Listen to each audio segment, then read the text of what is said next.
call the meeting to order. Welcome. Before we get started, just one quick announcement. I made the announcement yesterday and sent it around. We are going to, on the questioning, go in reverse order this morning. Least senior and on up. So, welcome to this hearing. We are having our posture hearing this morning, focusing on CENTCOM and AFRICOM. And we are very honored this morning to have with us General Thomas Waldhauser, who is the commander of U.S. Africa Command, and General Joseph Votel, who is the commander of U.S. Central Command, as well as Ms. Kathryn Wheelbarger, who is the acting Assistant Secretary of Defense for International Security Affairs. I want to begin by thanking General Votel and General Waldhauser. I know you're very sad that this is your last opportunity to testify before Congress and have this hearing, but I want to make special note of it and thank you both for years of outstanding service to our country. It's been a pleasure working with both of you. Yes, we. Yeah.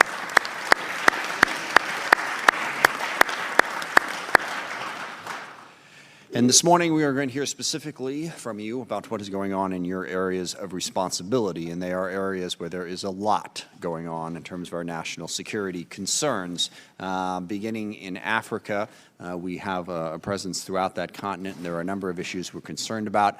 I think it begins with the threat from transnational terrorist groups, both in the Horn of Africa and in West Africa as well. We look forward to hearing an update on how our efforts are going there, both to keep those transnational terrorist threats at bay. Also, how are we working with our various partners, both in the region and allies in NATO, to help contain that threat.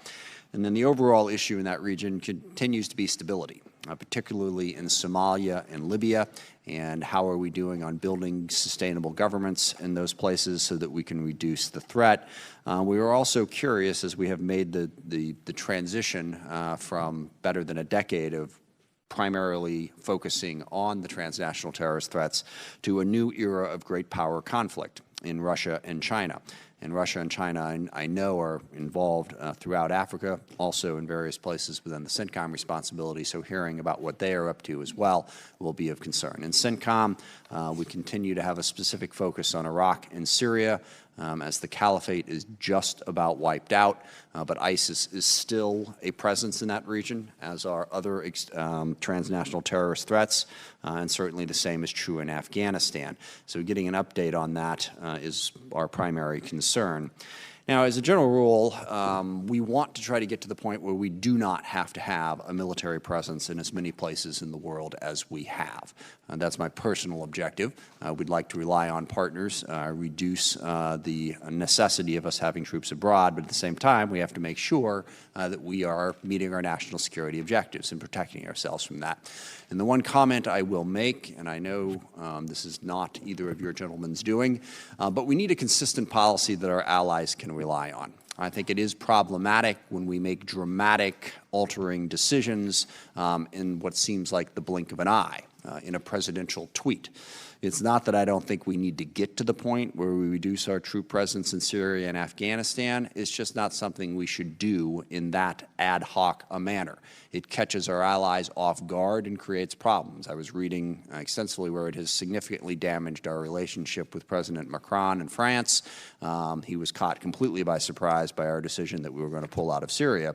Now, the truth is we're building towards a drawdown in Syria. The point was, we wanted to build up to defeat ISIS, remove the caliphate, and get to the point where we could pass responsibility off to partners in the region.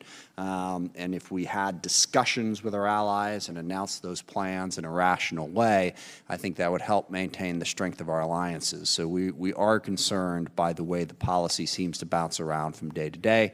Same is true in Afghanistan, as the announcement was made a couple months back that we were going to, I believe the tweet was completely pull out of Afghanistan. I know that hasn't happened, and I know there's been updates since then, but a more consistent policy, I think, would help us maintain our allies and help build the confidence in the United States that is necessary to maintain those allies and maintain our interests. I look forward to testimony from both of you, and also Ms. Wheelbarger, appreciate you being here as well. You're not retiring, I'm sorry, it's sort of their day in that regard, but we appreciate your work as well. We thank you all for being here. With that, I will turn it over to the ranking member, Mr. Thornberry. Thank you, Mr. Chairman. I, too, want to welcome our witnesses and express my appreciation and respect for General Votel and General Waldhauser. My understanding is General Votel's change of command will be at the end of this month, General Waldhauser sometime this summer.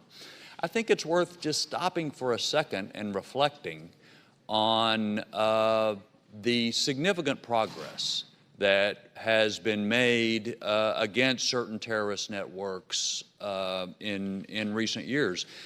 To me, 2014 doesn't seem that long ago, but ISIS controlled an area the size of Great Britain. And today we're talking about the last village and a tremendous change of affairs on the ground. Somalia has been a challenge for us when it comes to terrorism for a long time, and my sense is that we have made tremendous progress there as well.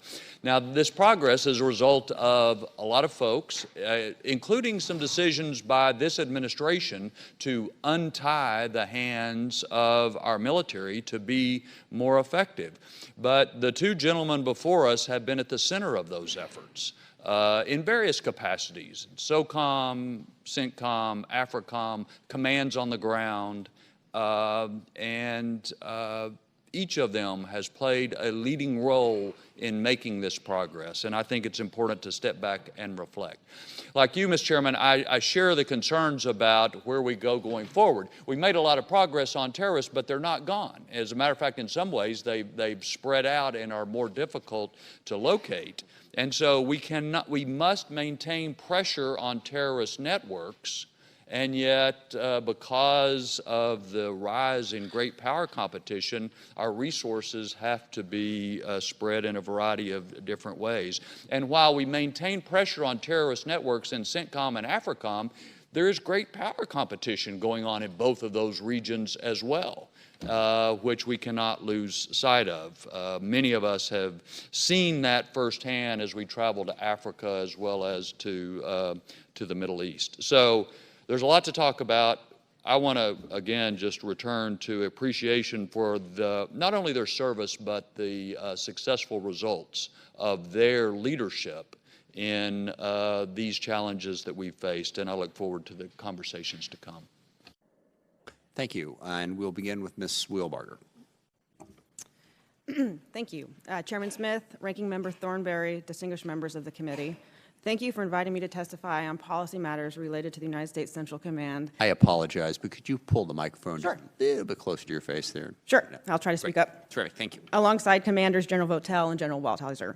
I would also like to take this opportunity to thank the men and women of the Department of Defense, their families, whose dedication, and their families, their dedication, their talents, and sacrifice enable us to execute our policies around the world every day. You said this may be General Votel's last hearing. This is my first, so I wanted to take this opportunity to thank the committee for your strong collaboration and bipartisan support that you provide the Department of Defense. That's a vital contribution this committee makes to our dialogue on defense issues nationwide. My time as a senior staff member with national security committees in both the House and the Senate instilled in me a great respect for the leadership that this committee provides and the invaluable contribution you provide, a connection you provide to the American people. Students of military history spend a great deal of attention on the relationship between military commanders and statesmen, or rather the proper level of civilian oversight of military activity and operations. An equally important component of military history is understanding national will, and that is the will to see threats clearly, approach them with sound policy, and remain committed to the country's defense, even when the cost seems high. In the American system, the U.S. Congress is a fulcrum point where thoughtful oversight and sustained national will can come together. It is a noble and sometimes difficult challenge, and we at the Department appreciate your unique role in ensuring our military has the resources, authorities, and the legitimacy necessary to deter and defeat any foe. It is a great privilege and honor for me to be here today with two very devoted commanders to explain our defense policy to these regions. Our policy approach is nested in the guidance from the 2017 National Security Strategy and the 2018 National Defense Strategy. In support of the NSS goals to protect the American people, defend the homeland, and promote prosperity and peace from a position of strength, the NDS focuses on three aspects of U.S. power: our lethality, our partners and allies, and our institutions. It sets long-term competition with other states as our top national security priority, even while we continue to address regional and terrorism threats. To compete in today's complex security environment, to defend future generations of Americans against near-peer competitors, and to manage ongoing threats from North Korea, Iran, and terrorist groups, we must make certain adjustments to our posture. We must also avoid prioritizing urgent problems at the expense of building readiness and capacity for potential high-end conflict into the future. We must deter and confront adversaries while avoiding miscalculation or escalation that would distract and ultimately undermine our national security interests. In the Middle East and Africa, our policy objective is to increase regional stability and secure and advance U.S. interests, working by, with, and through a network of international partners. By enhancing the capabilities and capacity of our partners, we reduce the risk to our homeland while increasing the internal security and stability of vulnerable states, often playing a supporting role to other government agencies and partners in the region. Specifically with the Middle East, it remains vitally important to our national security interests for 4 fundamental reasons. First, we are involved in active operations at the request of and support to our partners in countering extremists that threaten the region and the homeland. Second, the Middle East is the crossroads of global competition with Russia and China. Third, we face an aggressive Iran whose actions destabilize the region. And finally, our national security and economy depend on open commerce through the Middle East maritime domain and the free flow of natural resources. We must remain postured and engaged throughout this region. To that end, DOD's policy objectives are to ensure continued success in our campaign against ISIS and al-Qaeda and in support of our partners in the region, while also preparing to compete with China, Russia, and Iran for regional and global influence. We also invest in sustainable partnerships to reduce vulnerabilities of weak states as part of a whole-of-government effort to address instability. With our partners, we have ongoing CT campaigns in Syria, Iraq, and Yemen. We also are investing in defense partnerships that continue to allow us to gain far more than we invest in Jordan, Lebanon, Egypt, Iraq, and throughout the Gulf. Our partners are key to securing our interests in the region.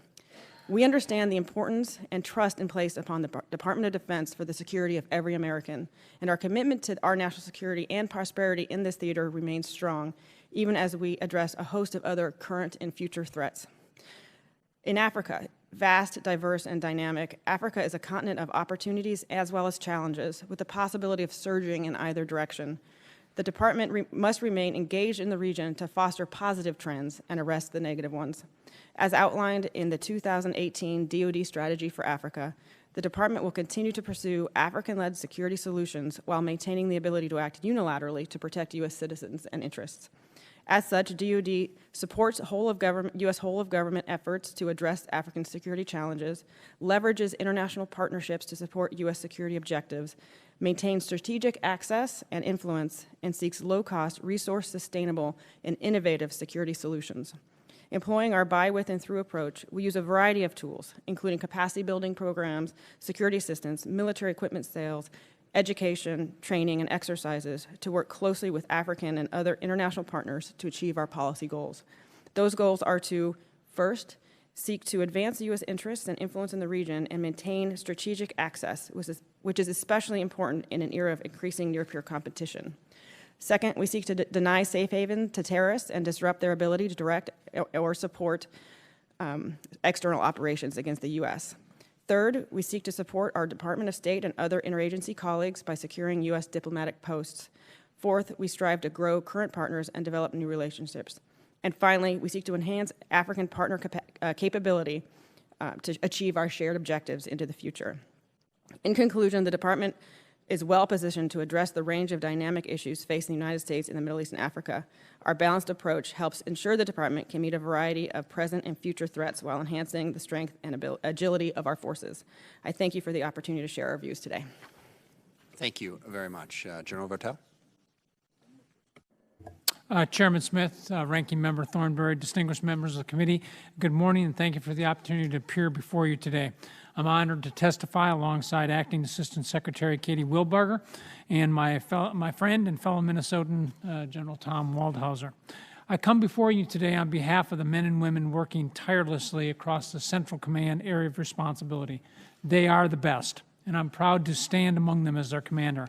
All of these great Americans have families and communities across our country that support their service members from near and far, and we are equally proud and appreciative of their service and sacrifice as well. CENTCOM remains a dynamic, challenging, dangerous, yet hopeful area of responsibility, an area of great contrast and contradiction, rich with history, culture, youth, and resources, but riven with sectarianism, violence, disenfranchisement, and economic disparity.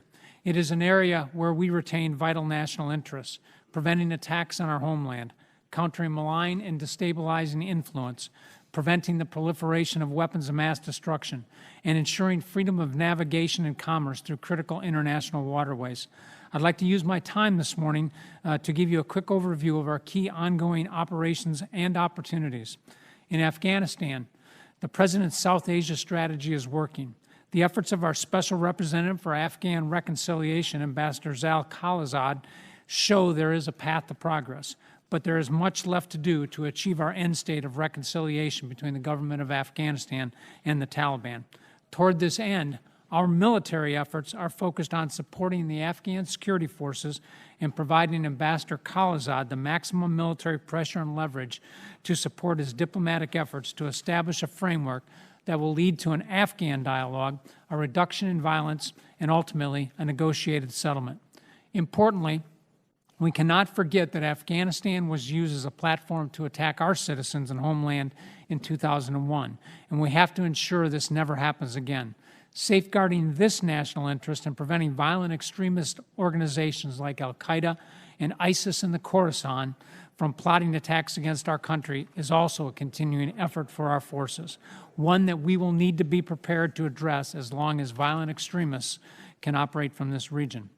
In Iraq and Syria, the unrelenting efforts of the 79-member Defeat ISIS coalition, the determination and bravery of the Iraqi security forces and our Syrian Democratic Force partners has largely liberated the so-called physical caliphate of ISIS, an area of 34,000 square miles which they once controlled, now reduced to less than a single square mile. Reduction of the physical caliphate is a monumental military accomplishment, but the fight against ISIS and violent extremism is far from over. While ISIS has been battered by the Syrian Democratic Forces and coalition forces, we should be clear that what we are seeing now is not the surrender of ISIS as an organization, but a calculated decision to preserve the safety of their families and preservation of their capabilities by taking their chances in camps for internally displaced persons and going to ground in remote areas and waiting for the right time to resurge.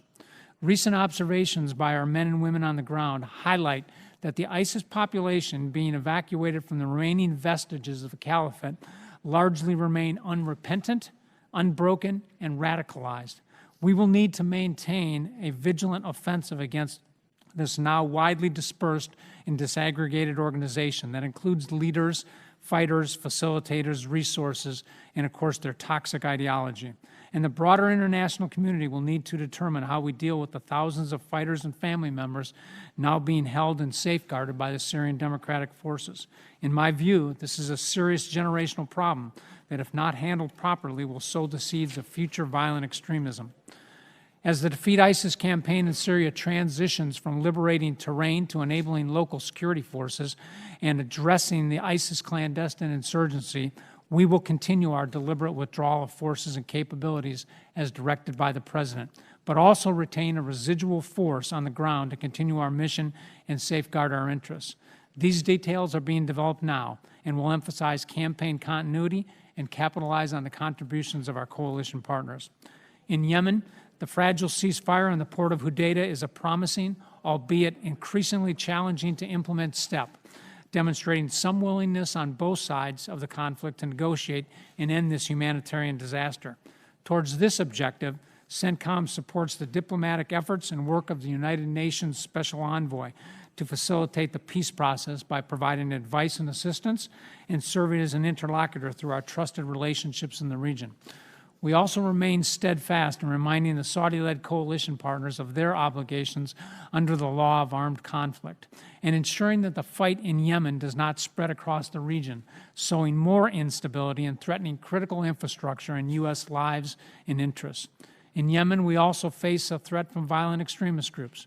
To address this, we work closely with our indigenous partners to disrupt these organizations to ensure they do not have the capability or opportunity to attack our country or citizens or those of our partners. I assess that our current efforts are keeping these organizations in a state that limits their ability to conduct external operations. We must continue to do this. Against the backdrop of these conflicts is the Iranian regime. Their efforts are not limited to the support they provide to the Houthis in Yemen. They strive to be a regional hegemon and use malign influence, qualitatively and quantitatively expanded capabilities, and facilitation and support to multiple proxies to exert pressure, threaten other countries in the region, supplant U.S. and Western influence, and threaten access to critical waterways vital to global commerce. Our military efforts here are focused on supporting the broader U.S. government pressure campaign through deterrence, assurance, and competition. Our longstanding military relationships with partners across the region are critical to this effort. The Iranian regime remains the long-term destabilizing factor in this region. We do see reasons for optimism across the region. The capabilities and resilience of the Afghan Special Operations Forces are notable and mark them as a reliable counterterrorism partner for the future.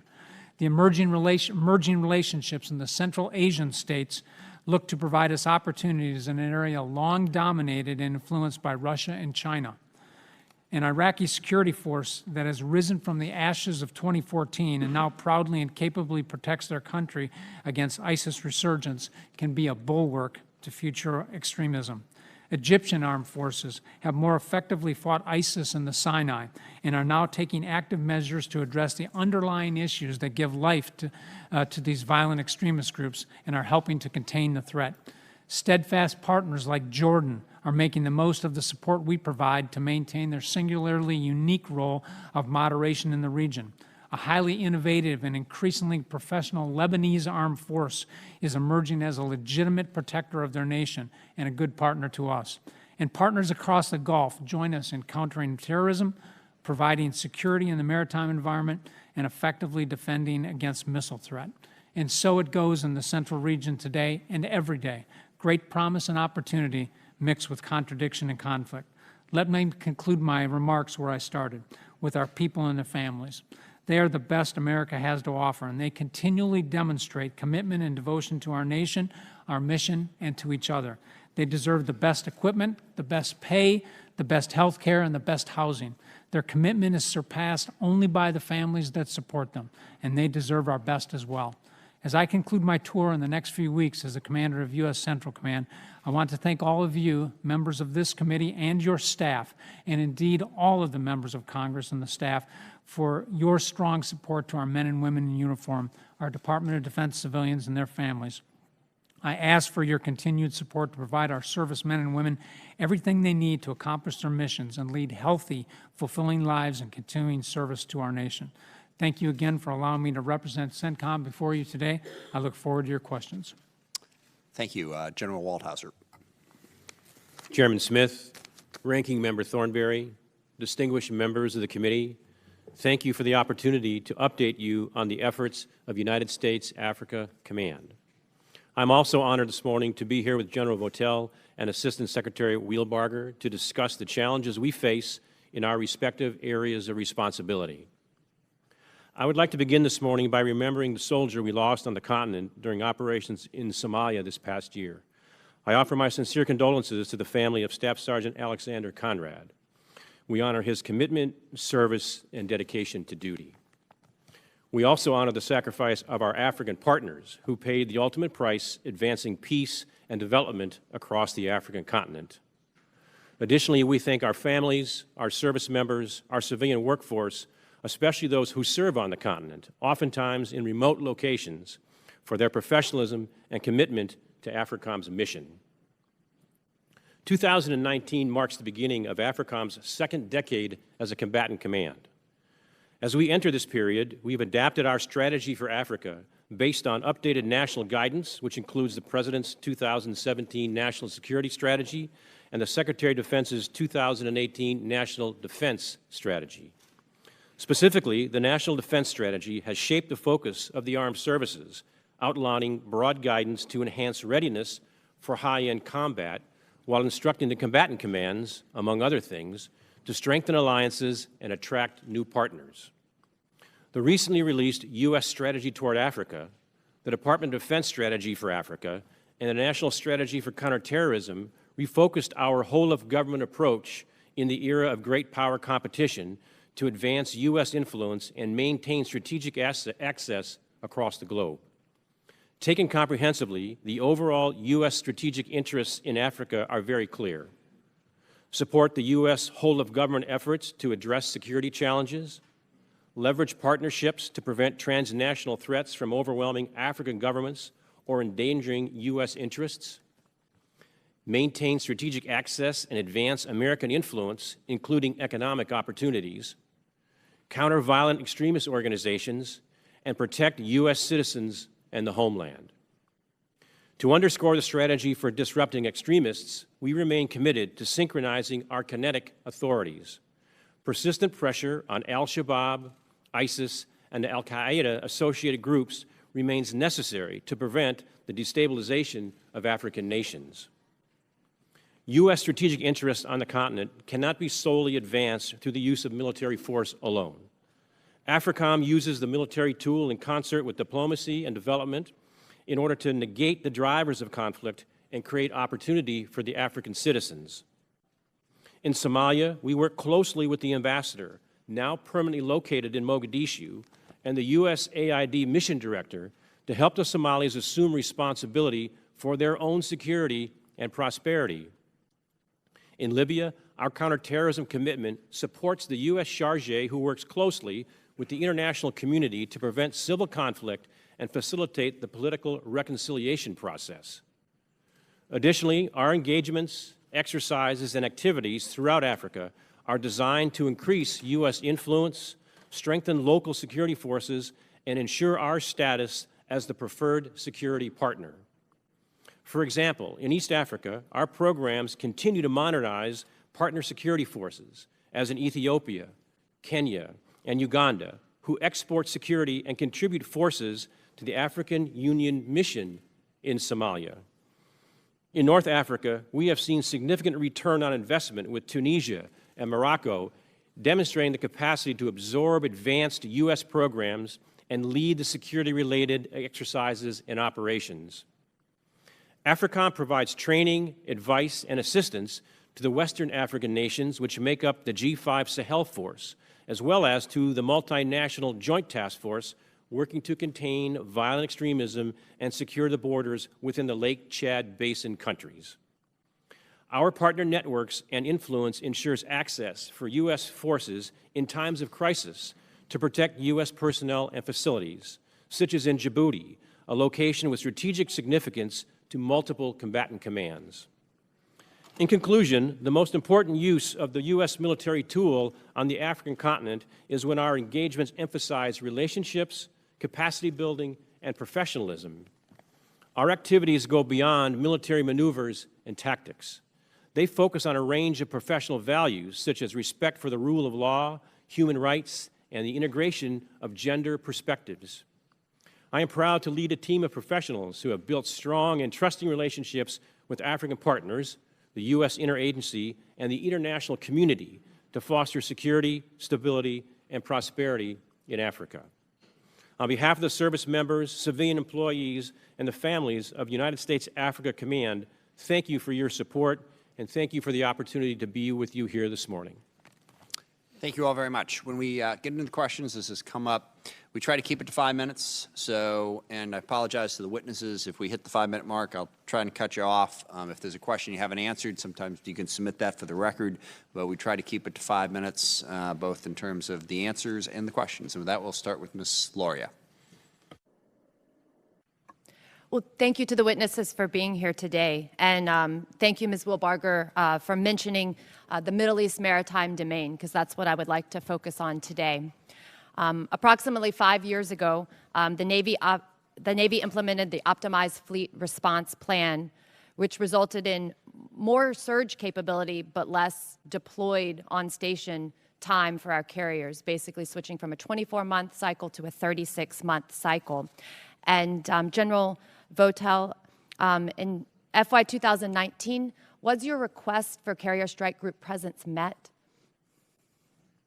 Well, Congresswoman, no, we did not have carriers all the time that we would like them, and so we had to work solutions that included other platforms and other coalition partners to help meet those requirements. So, understanding that this is, an unclassified hearing, could you quantify just maybe 1/2, 1/5, 1/3, approximately the amount of carrier presence you received versus what you requested? Congressman, I'll take that for the record so I can give you a precise answer. Okay. So you alluded to this a little bit in your previous comment, but was your allocation for carrier presence sufficient to meet your ongoing security needs that you have in the region? It is, the presence that we have had has been sufficient to support the ongoing operations that we have been supporting in Afghanistan and Iraq and Syria in conjunction with our land-based capabilities. And would you feel that they meet the requirements that you have for maintaining maritime presence in the AOR? In some cases, we have been challenged in these areas of continuing to do that. So this again is something that we have to work with our coalition partners on to help offset this at times when we will not have the presence that we would like, and we look to use our coalition partners to help do that. And I think we've successfully done that. So pivoting back to the impacts on you as a combatant commander of the optimized fleet response plan and the idea that it creates more surge capability versus more deployed capability, as a combatant commander, which of those is more important to you?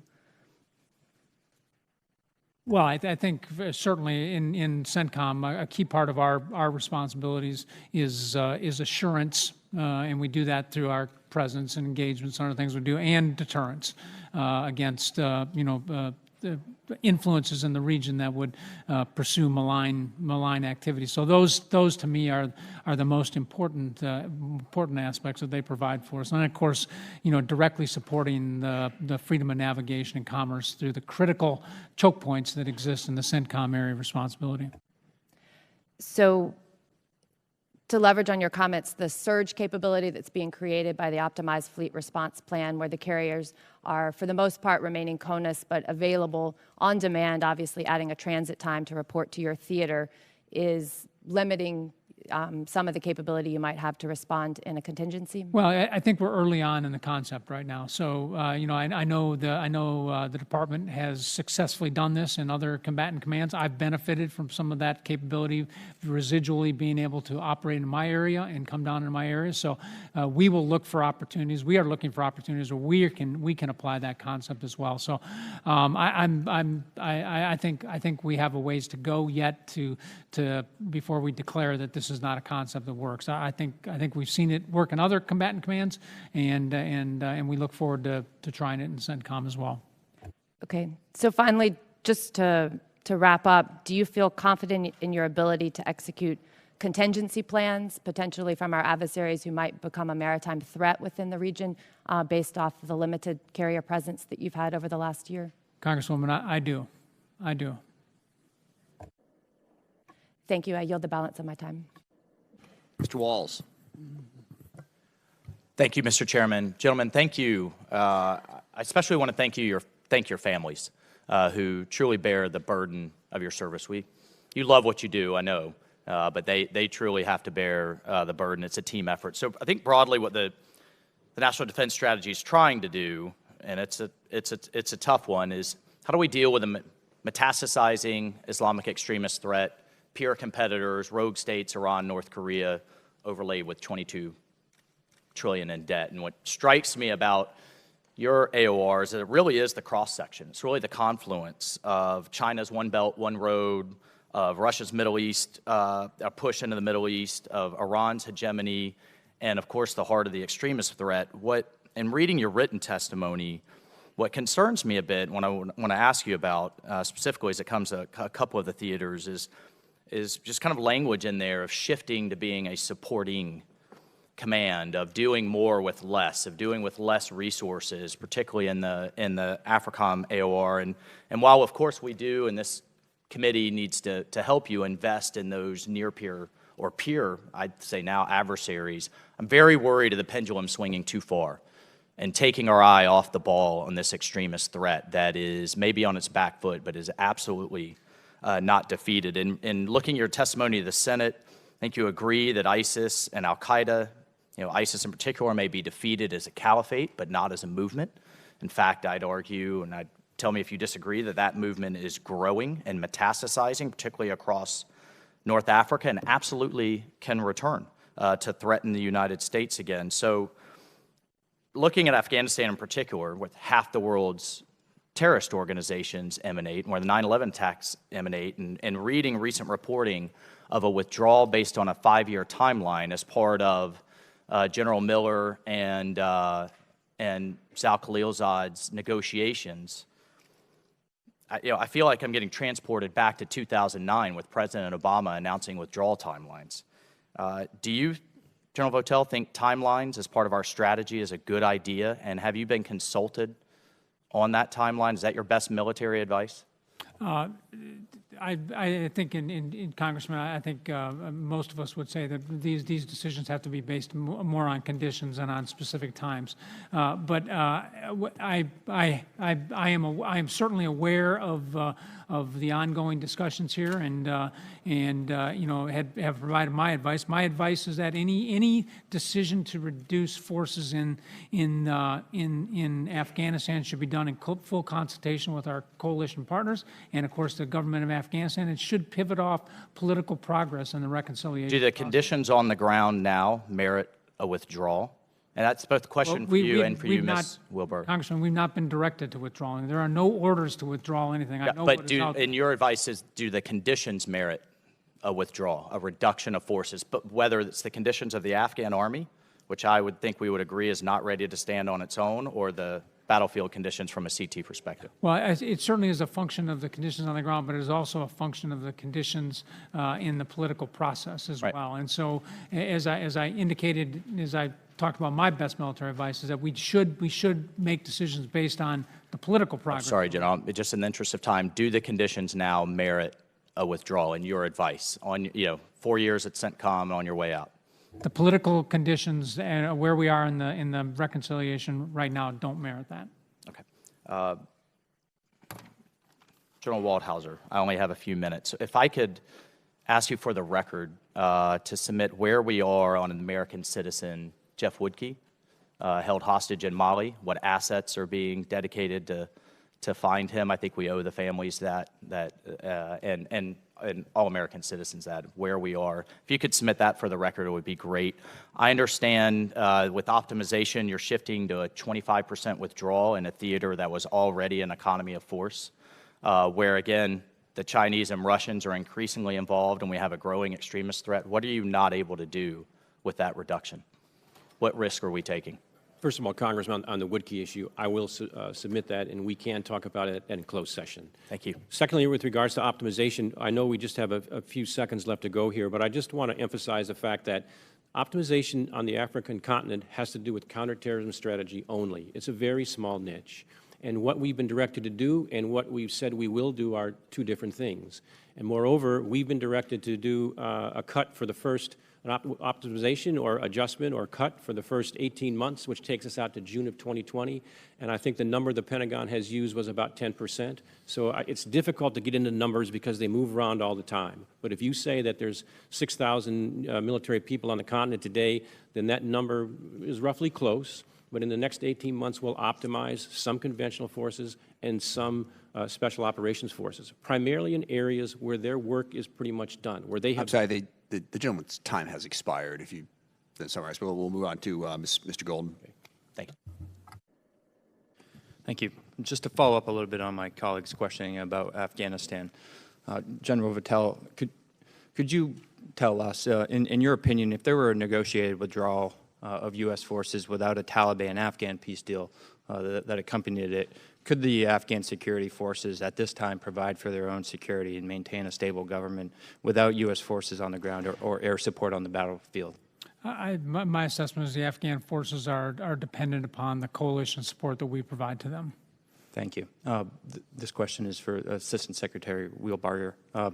It's been widely reported that our government is engaged in peace talks with the Taliban. In your opinion, or have you seen any indication at all that the Taliban is willing to consider expanding talks to include the Afghan government at this time? I'll preface by saying that Assistant Secretary Shriver actually is responsible for Afghanistan, Pakistan. I do cover NATO, so it's very important for me to follow so we can stay in close alignment with our RSM colleagues.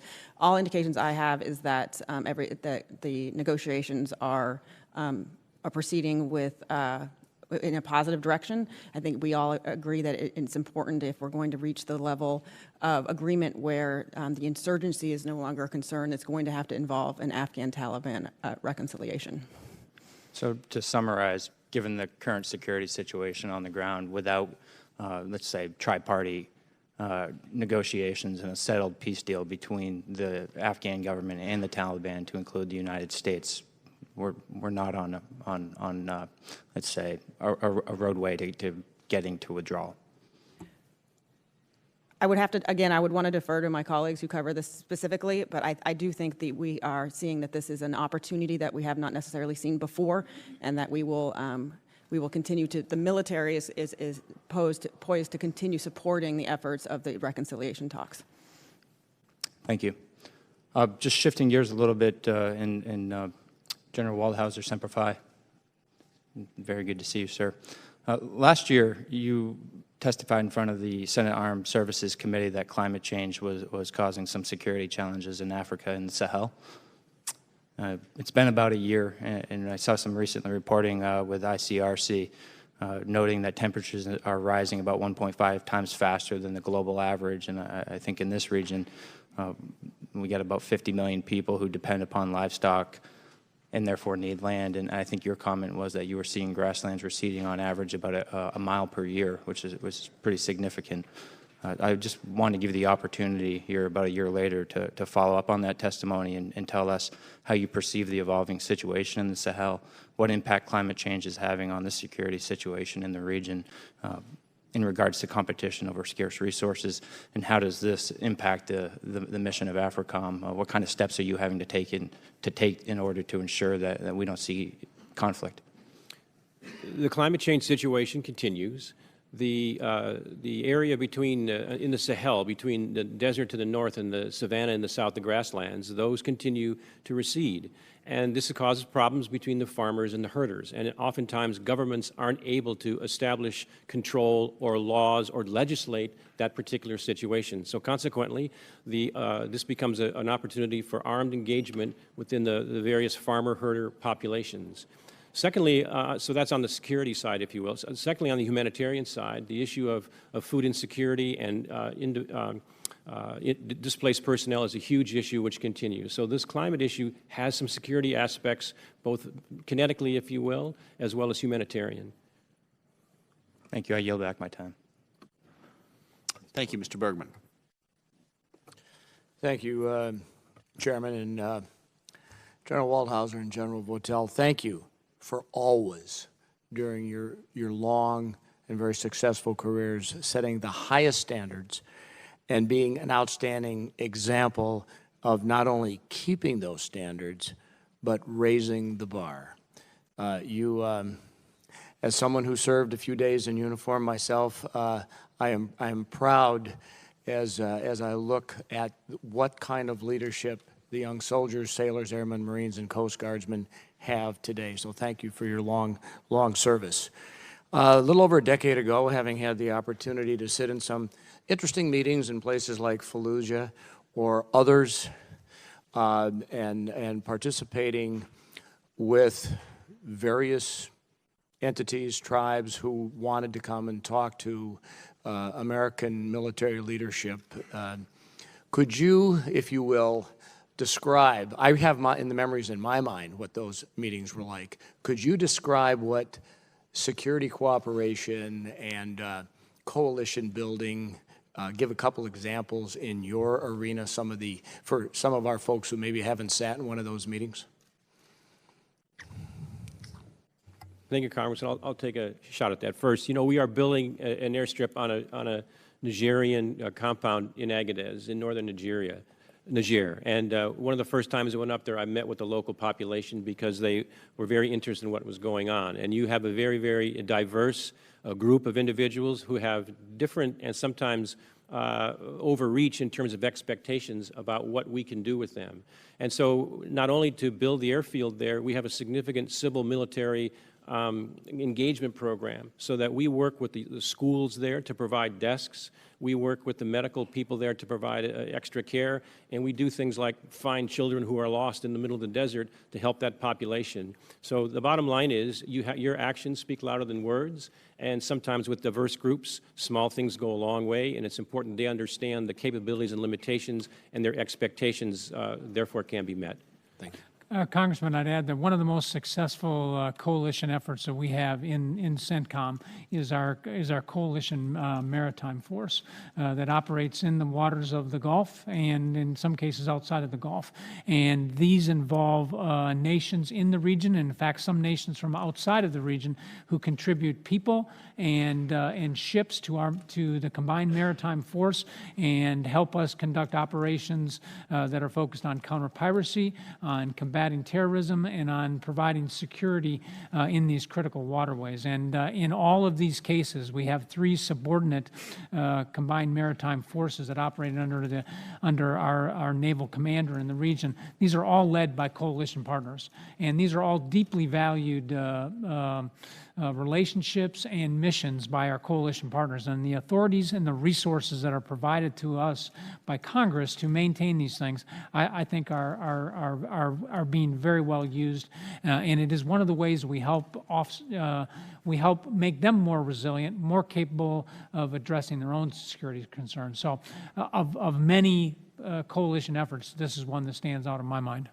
Would either of you, just using Djibouti as an example, in an unclassified way, explain why we're there in that particular place, and also what other countries might be exerting a presence there now that maybe weren't there a while ago?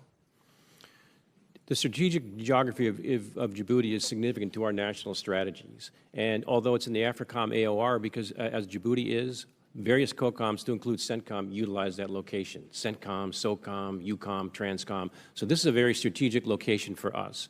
And I would tell you this issue of either optimization or being able to share assets. CENTCOM and AFRICOM share assets. In this particular case, ISR assets, attack aircraft assets, and we use Djibouti as a hub that allows us to be more efficient in use of some of our material.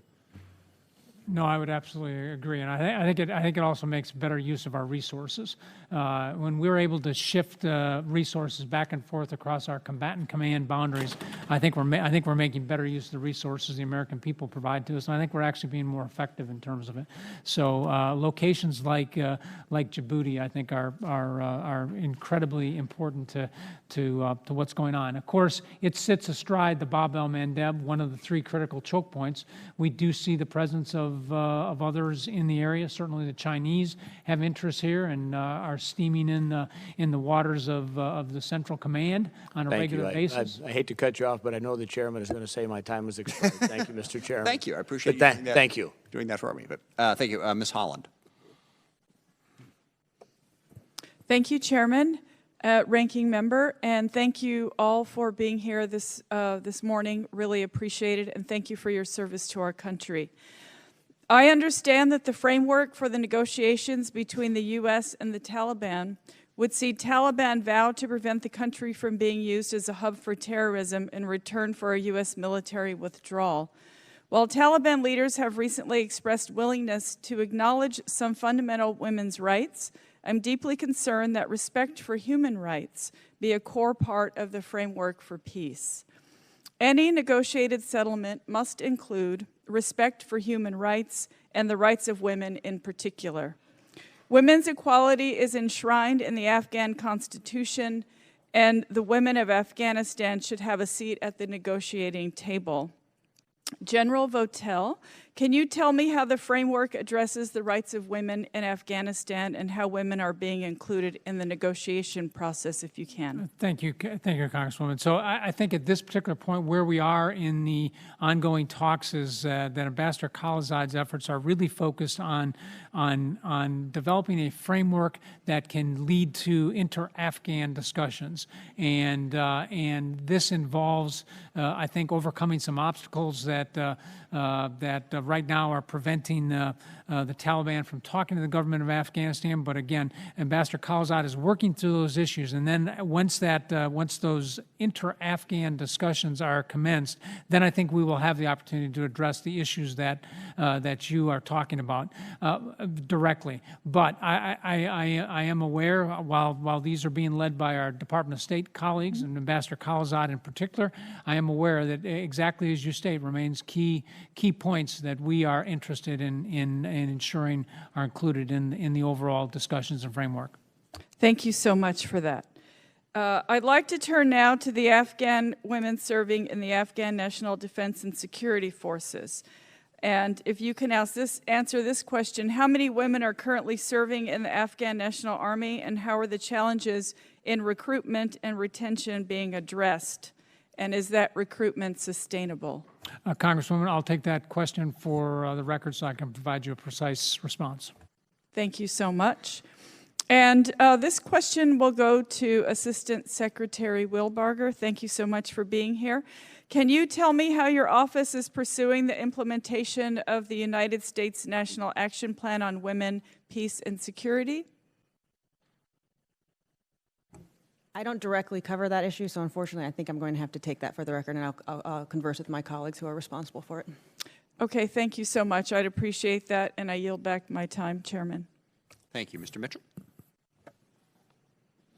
Thank you very much, and thank you, both of you, for joining my colleagues and congratulating you on your careers.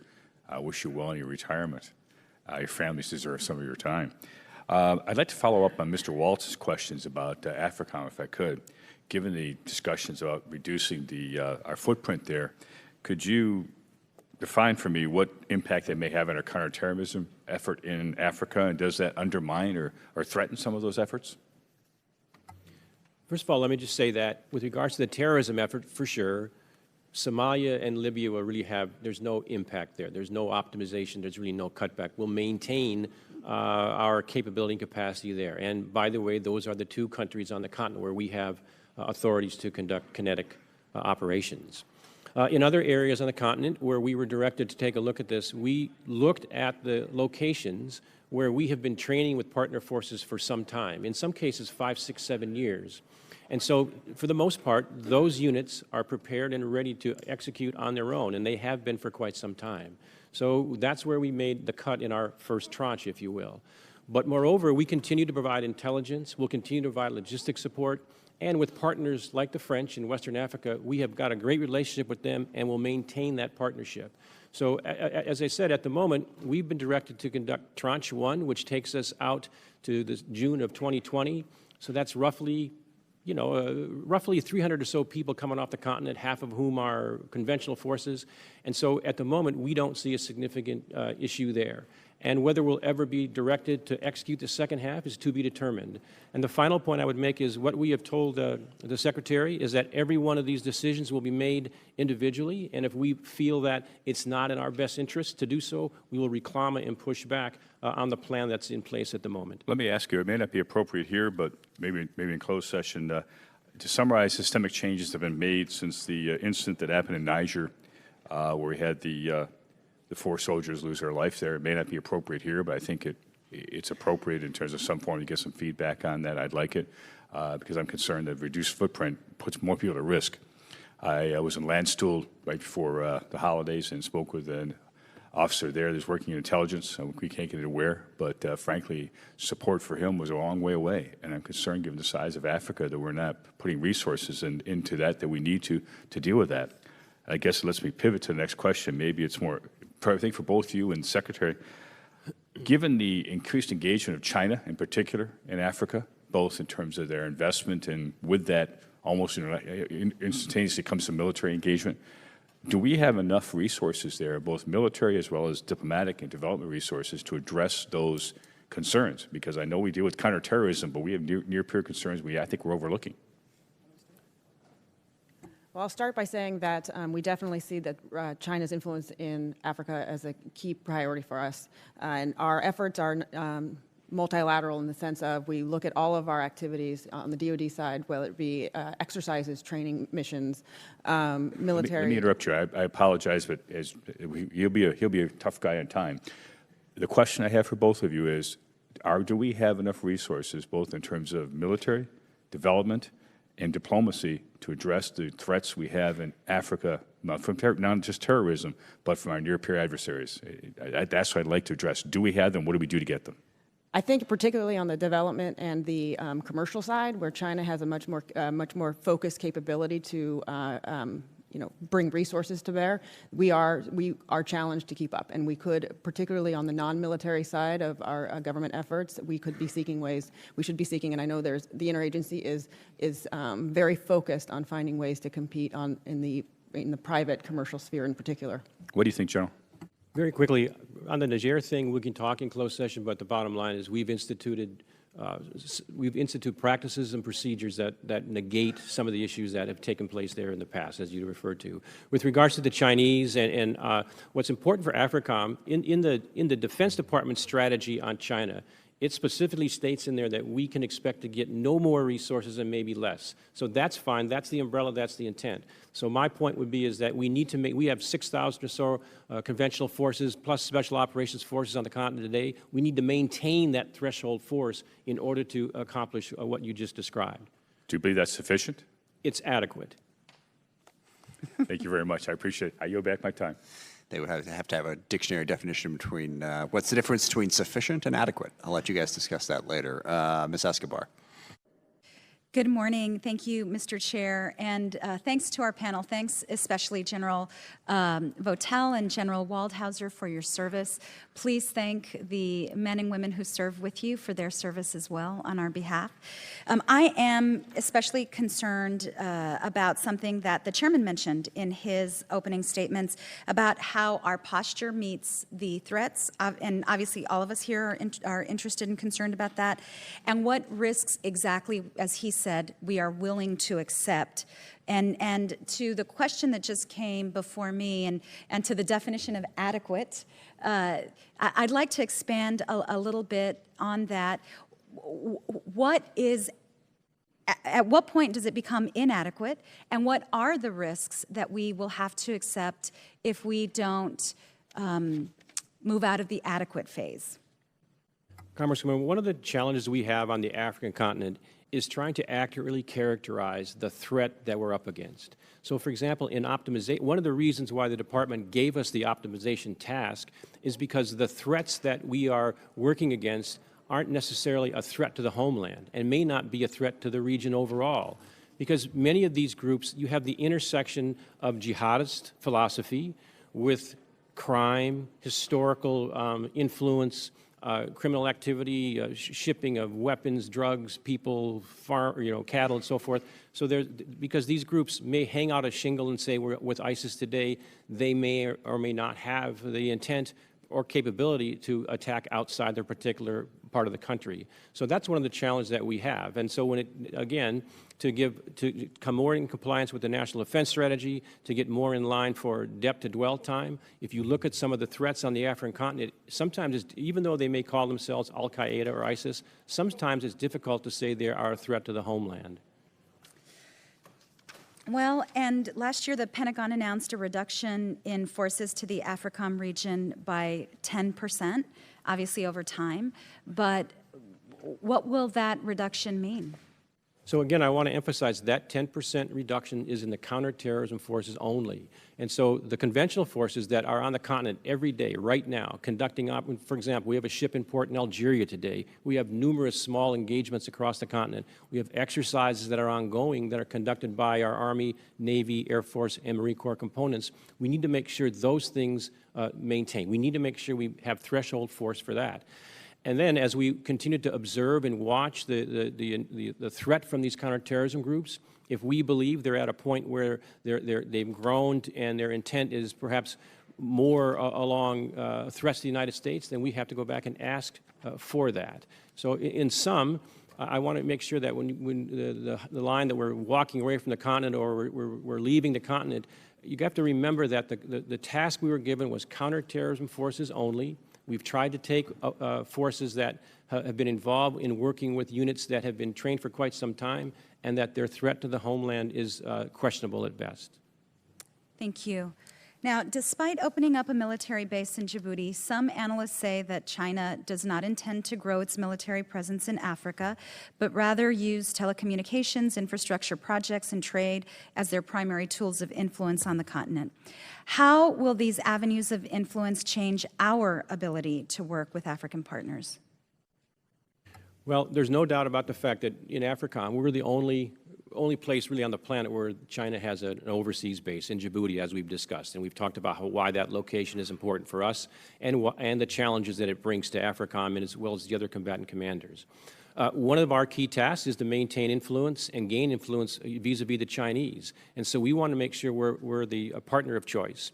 And we'll do that militarily through our training, through our equipment sales, because of the quality and so forth. But I think one of the things that needs to be done for the whole of government approach, which is what the Chinese do very well, is they work at the relationship. The number of high-level officials who come to visit just to say hello and just to work at the relationship is very high, and that's very meaningful to the Africans. The Africans don't want to be in the middle of great power competition between the U.S.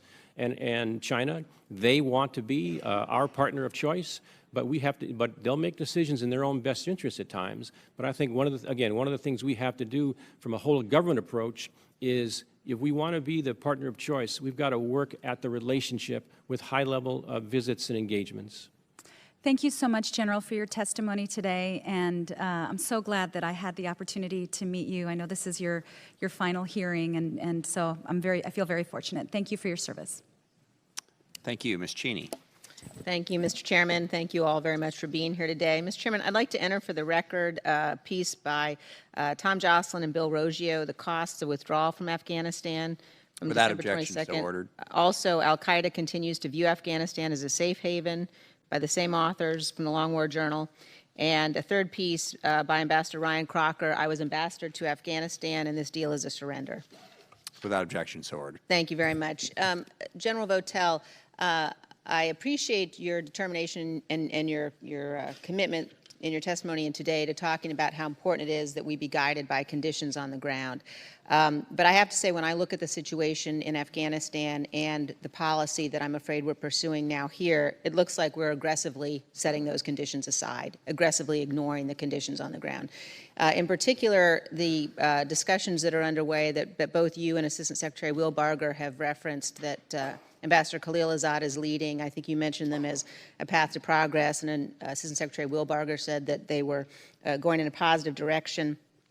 We seem to be pursuing the same fantasy that we did in the Obama administration, which is that al-Qaeda is somehow distinct from the Taliban. When I look at what's happened, when I look at the fact that Ayman Zawahiri, the leader of al-Qaeda, has sworn an oath of allegiance to the Taliban. More recently, Ayman Zawahiri, the same leader of al-Qaeda, claimed that the Taliban's resurrected Islamic Emirate of Afghanistan would be, quote, the nucleus of a new caliphate. So when I look at the situation there and I look at the extent to which we are dealing with the very entity that attacked us on 9/11, none of us want what the president has called endless wars. However, it would be far worse if we handed a victory to our jihadist enemies. And it would be, God forbid, far worse if we had another mass casualty attack in the United States. So I wonder, General Votel, if you could point me to anything that the Taliban has said or done to either renounce violence, to abandon their alliance with al-Qaeda, or to say that they'll abide by the Constitution of Afghanistan, that should give us any hope that these talks are anything but a fantasy. Well, they haven't made any of those statements, Congresswoman, as you know. But again, as I've tried to cover in my opening statement here, we are very early in the process of this. There have been no agreements from either side. We have not given anything up, and they have not given anything up. So, General, is there anything you see that gives you confidence that it would be your best military advice that we could, in fact, negotiate any kind of agreement that you could count on the Taliban to uphold? I think the fact that we are actually having discussions is a point that we have not reached in the 18 years we've been involved in this. No, well, General, I'm sorry to interrupt you, but we actually did have discussions that during the Obama administration, Secretary Clinton initially set these conditions and then completely abandoned them. And, you know, I don't have to tell you the history when we released the prisoners from Guantanamo in exchange for Bergdahl. So we've gone down this path before, but my concern is even if, let's say for the sake of argument, that you believed that those negotiations could lead someplace, that we could in fact be doing the best we could for our national security by talking to the Taliban, who are inextricably linked with al-Qaeda, the organization that attacked us on 9/11. Would it be your best military advice that withdrawing forces in the middle of that would in fact help to increase our credibility? Congresswoman, we have remained very focused on the terrorism and counterterrorism mission that we have. But specifically the withdrawal and we of could forces. we could withdraw forces and not have an impact on our counterterrorism mission. That's right, but against, General, if Al-Qaeda or any other groups. Thank you, General. But you mentioned making sure that we had the maximum military pressure on the Taliban and on al-Qaeda. And I fail to understand how it could be the situation that announcing withdrawal of forces is maintaining the maximum military pressure. An additional question would be, how is it conceivably possible that a negotiation that actively leaves out the very government that we say we're trying to help to encourage and sustain would lead us in the right direction? It is not leaving out the government. Ambassador Khalilzad is well engaged with the government of Afghanistan. But the Taliban continues to refuse to talk to the government of Afghanistan. And this is the purpose of the framework discussions that are underway right now, Congresswoman, to get to that point. Thank you, General. I remain very concerned that we are headed down an extremely dangerous path. We'll continue this in the classified setting, but this would be, were we to leave, a jihadist victory for the very forces that attacked us on 9/11. And while we've got to ensure that we're engaged in countering the great power conflict and the threats we face, we cannot go down the path of ignoring the fact that these were the folks that provided safe haven to al-Qaeda for the attacks on 9/11. Thank you. Thank you. Ms. Hill. Thank you, Generals and Ms. Wheelbarger, for being here. I also want to give a shout out to the fellow Centurion in the room. I think we're the only two Katies from Saugus who are in Washington, D.C. right now. So I want to dig in a little bit more on the focus on the great power competition. You all have mentioned the increased engagement in Africa and the Middle East by our near-peer adversaries, including referencing the regions as the crossroads of global competition with Russia and China. So, General Waldhauser, you mentioned in your report that Russia is actively involved in Libya and is invoking Gaddafi-era relationships. Reporting also indicates that Russia is supporting the Libyan National Army. How is this challenging our efforts to help the current Libyan government and our counterterrorism efforts in the country? And what are Russia's aims in Libya overall? We have three missions in Libya. One of them is the counterterrorism piece, which we have been at for quite some time. We've had, after the liberation of Sirte, if you will, where we had over almost 500 strikes, we've had 13 strikes in the last 2 years. It was CT effort, but we maintain that. That's the first thing. The second thing we do, one of our missions is to prevent civil war, and we do that by not going one side or the other. And the third one is support the political process. And so what the Russians have done is overtly they've supported the UN, GNA, President Siraj framework. But behind the scenes, there's no doubt about the fact they've supported the LNA with all kinds of equipment, people, training, and the like. And they've supported Haftar, who has moved now from the east to the west and essentially has taken a lot of real estate to get into a good position for leverage for diplomatic talks. And why would they want to do that? Well, I think when the music stops, they want to be on the winning side. And right now, you know, Siraj has been the president for over 2 years. He's been a good partner for us. Special Representative Salome is trying to get to elections by the end of the year. And it's unclear whether Haftar would run for elections, but he's going to be involved in some way, shape, or form. So when the music stops, the Russians want to be on the side if he gets in. But what strategic advantage would that give them? It gives them influence, and it gives them influence in a key location in the southern Med, on the southern part of NATO, if you will, and it allows them then to reinvigorate some old Gaddafi-era contracts in the oil field, weapon sales, and the like. So there's a strategic interest for them to be behind both sides, but primarily, really, Haftar. So it's about resources and access to being closer to the southern border of Correct, and influence as well. Okay, great. Not great, but thank you. You also discussed the Russian efforts in Central African Republic, which leads me to ask, what are the Russian objectives on the continent more broadly? Why there? What are the other areas where they're? What the Russians are doing in the Central African Republic is very concerning because they have the paramilitary group, the Wagner Group, who's heavily involved there, not only in training, but also in influence at the highest levels of the government, to include the president. And meanwhile, they've been able to work the situation so they can have mineral extraction and so forth, gold, et cetera, to generate revenue as well. And so this model is very concerning in that if you bring in a paramilitary group, they influence the government, they extract resources. This is very concerning if that model would be applied in another country. Thank you. General Votel, in your assessment, how did the Russians react to the president's December announcement to withdraw from Syria? I think they viewed it positively. The Russians viewed that decision positively. They did, Congresswoman. Can you describe what advantage Russia gains with our withdrawal from Syria and proposed withdrawal from Syria and Afghanistan? Well, I think what they looked at this as an opportunity to fill the void that we had provided in the support to the partners that we work with on the ground there. So they looked to gain and perpetuate what the Assad regime is doing. And again, why? What does this do for us? What harm does this potentially cause us and our allies? How does this help Russia as a whole as it's trying to regain its power? Well, it makes Russia a bigger player in this area, and as we move, albeit slowly, towards some kind of end state in Syria, it puts Russia more in the driver's seat in terms of what that solution might be, and of course it solidifies their presence in the Middle East in this critical part of the Levant right here.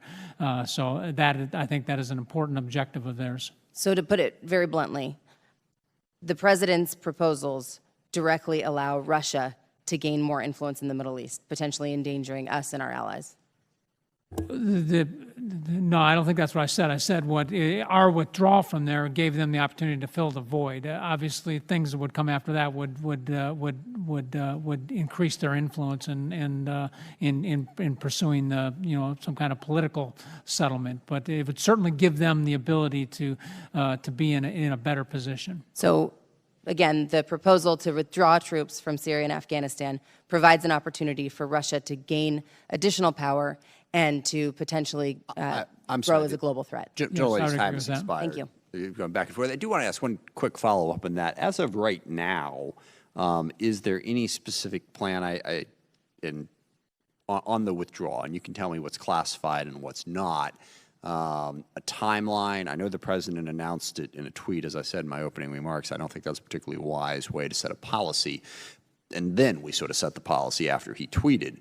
But what is the timeline, if there is one, on withdrawal from Syria, and what do the numbers look like? Well, I look forward to talking about this in the classified session. But what I would say is that what is driving withdrawal, of course, is our mission, which is defeat of ISIS. And so that is our principal focus. And then behind that is making sure that we protect our forces, that we don't withdraw in a manner that increases the risk to our forces going through this. So there is not pressure on me to meet a specific date at this particular time. And I look forward to talking in some more details in the closed session. I'm sorry, we can do it in closed session. I just want to make one final, policy political point.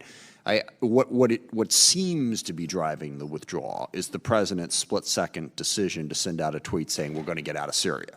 Okay. Now, I hear what you're saying in terms of what you're working on, but in terms of the public perception, the international perception, is that prior to that tweet, it wasn't planned. He sent it out. Now we're responding. So I take your point, and that's obviously the argument we want to make, is that what's driving our military decisions is military necessity. It does not appear that way in this case, given the way the president has communicated. Mr. Banks. Thank you, Mr. Chairman. General Votel, you've already heard a great deal of skepticism expressed about Special Envoy Khalilzad's negotiations with the Taliban for reconciliation. Why shouldn't we be skeptical? Congressman, in my view, we have come further in the last 6 months than we have at any time in the last 18 years. Since the announcement of the South Asia strategy by our president, the government of Afghanistan, the president of Afghanistan has announced that he's willing to meet. We've had a ceasefire. The first time we've done that, both sides did that. It was short, but it gave a glimpse of what could be. And the meetings and the sessions that have taken place over the last 5 or 6 months, I think, have moved this further along than it is. It is a difficult problem. We are still at the front end of this. I acknowledge that, and we have a ways to go. But the Taliban has come to the table. We've seen Pakistan play a more helpful role in helping that occur. So to me, these are things that we have not seen in the past that we are now seeing. I appreciate that, but with all due respect, the vagueness of what we hear about timelines and conditions, it paints a skeptical picture for me and so many others, and wondering if this path will lead anywhere. But yet, in a rose-colored world, if these negotiations were successful, if there was an agreement that was signed between us and the Taliban, what would happen at that point in that rose-colored world? I think if you look at what I think winning in Afghanistan means, it means two things, Congressman. It means a negotiated settlement between the government of Afghanistan and the Taliban, and it also means safeguarding U.S. national interests, particularly ensuring that this country, this region, can't be used to attack our homeland. So that would have to be satisfied as part of any overall agreement here in terms of that, and I think that is a lot of the nuance of the ongoing discussions that are taking place right now. Is ISIS-K potentially a threat to the homeland? I think ISIS Khorasan does have ideations focused on external operations towards our homeland. Yes. General, some of your predecessors have testified before this committee before and articulated a sustained presence strategy in Afghanistan. Would you agree with that approach? Maybe articulate what that means? I think as long as there is a terrorist threat, whether it comes from al-Qaeda or ISIS or any other group that perpetrates threats against our country, I think we have to ensure that they're either through our own presence or through whatever other arrangements we can make, that we can address that particular threat. So therefore, a sustained presence in Afghanistan in some shape or fashion would allow us to combat that ongoing presence of ISIS-K or other threats that might be posed from Afghanistan. That would certainly be one way of doing it, Congressman. What would a sustained presence look like? Well, I think this might be a better discussion for a closed session here to give you a little bit more detail. But I think it looks a lot like it looks right now. It looks like making sure we got partners on the ground that we can operate with. It looks like we have the right collection assets in, so we can keep an eye on this.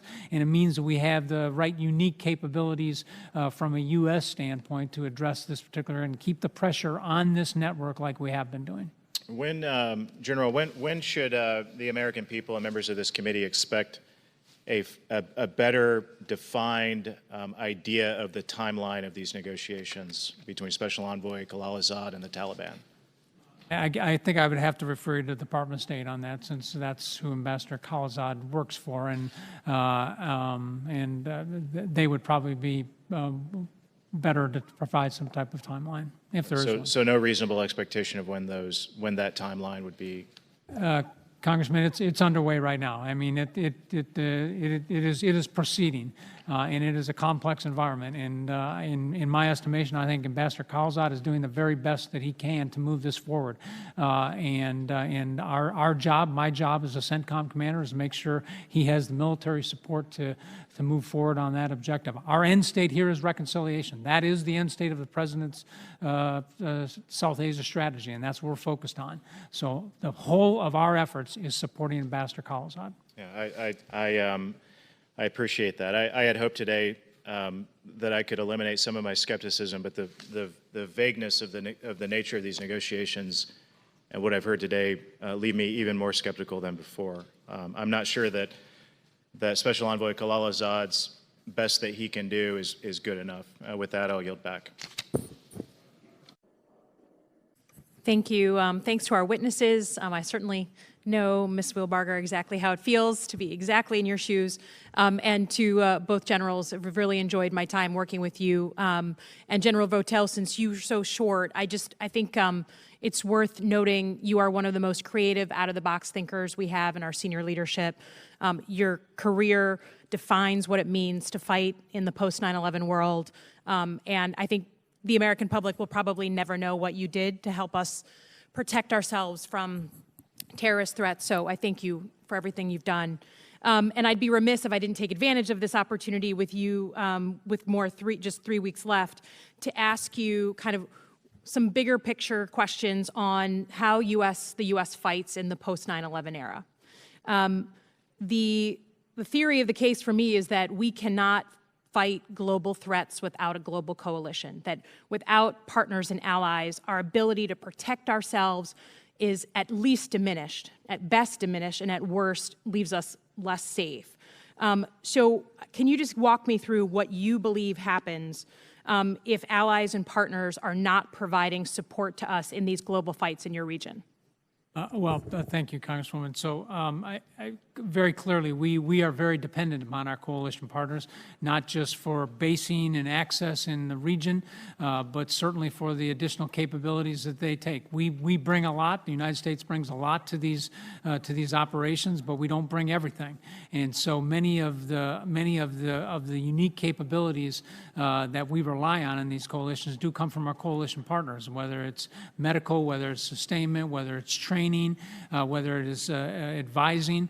They augment, they supplement, they complement the things that we are doing. And so that's an important aspect of it. The other thing is it brings with the coalition aspect brings with it the will of the world, if you will, or the will of the coalition. So it is more than just one nation who is standing up for something. In the case of Iraq and Syria, it is 79 nations and international organizations that are saying, we are focused on this particular mission right here. So to me, that is one of the most important aspects of the coalition approach.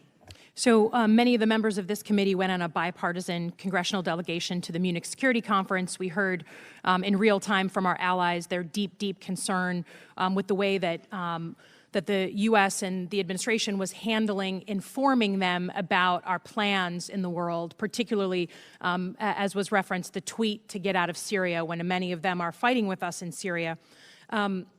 In your experience, if we alienate our allies and make it politically difficult for them to join with us in these operations, what happens to the quality of our operations? Do they go up or do they go down?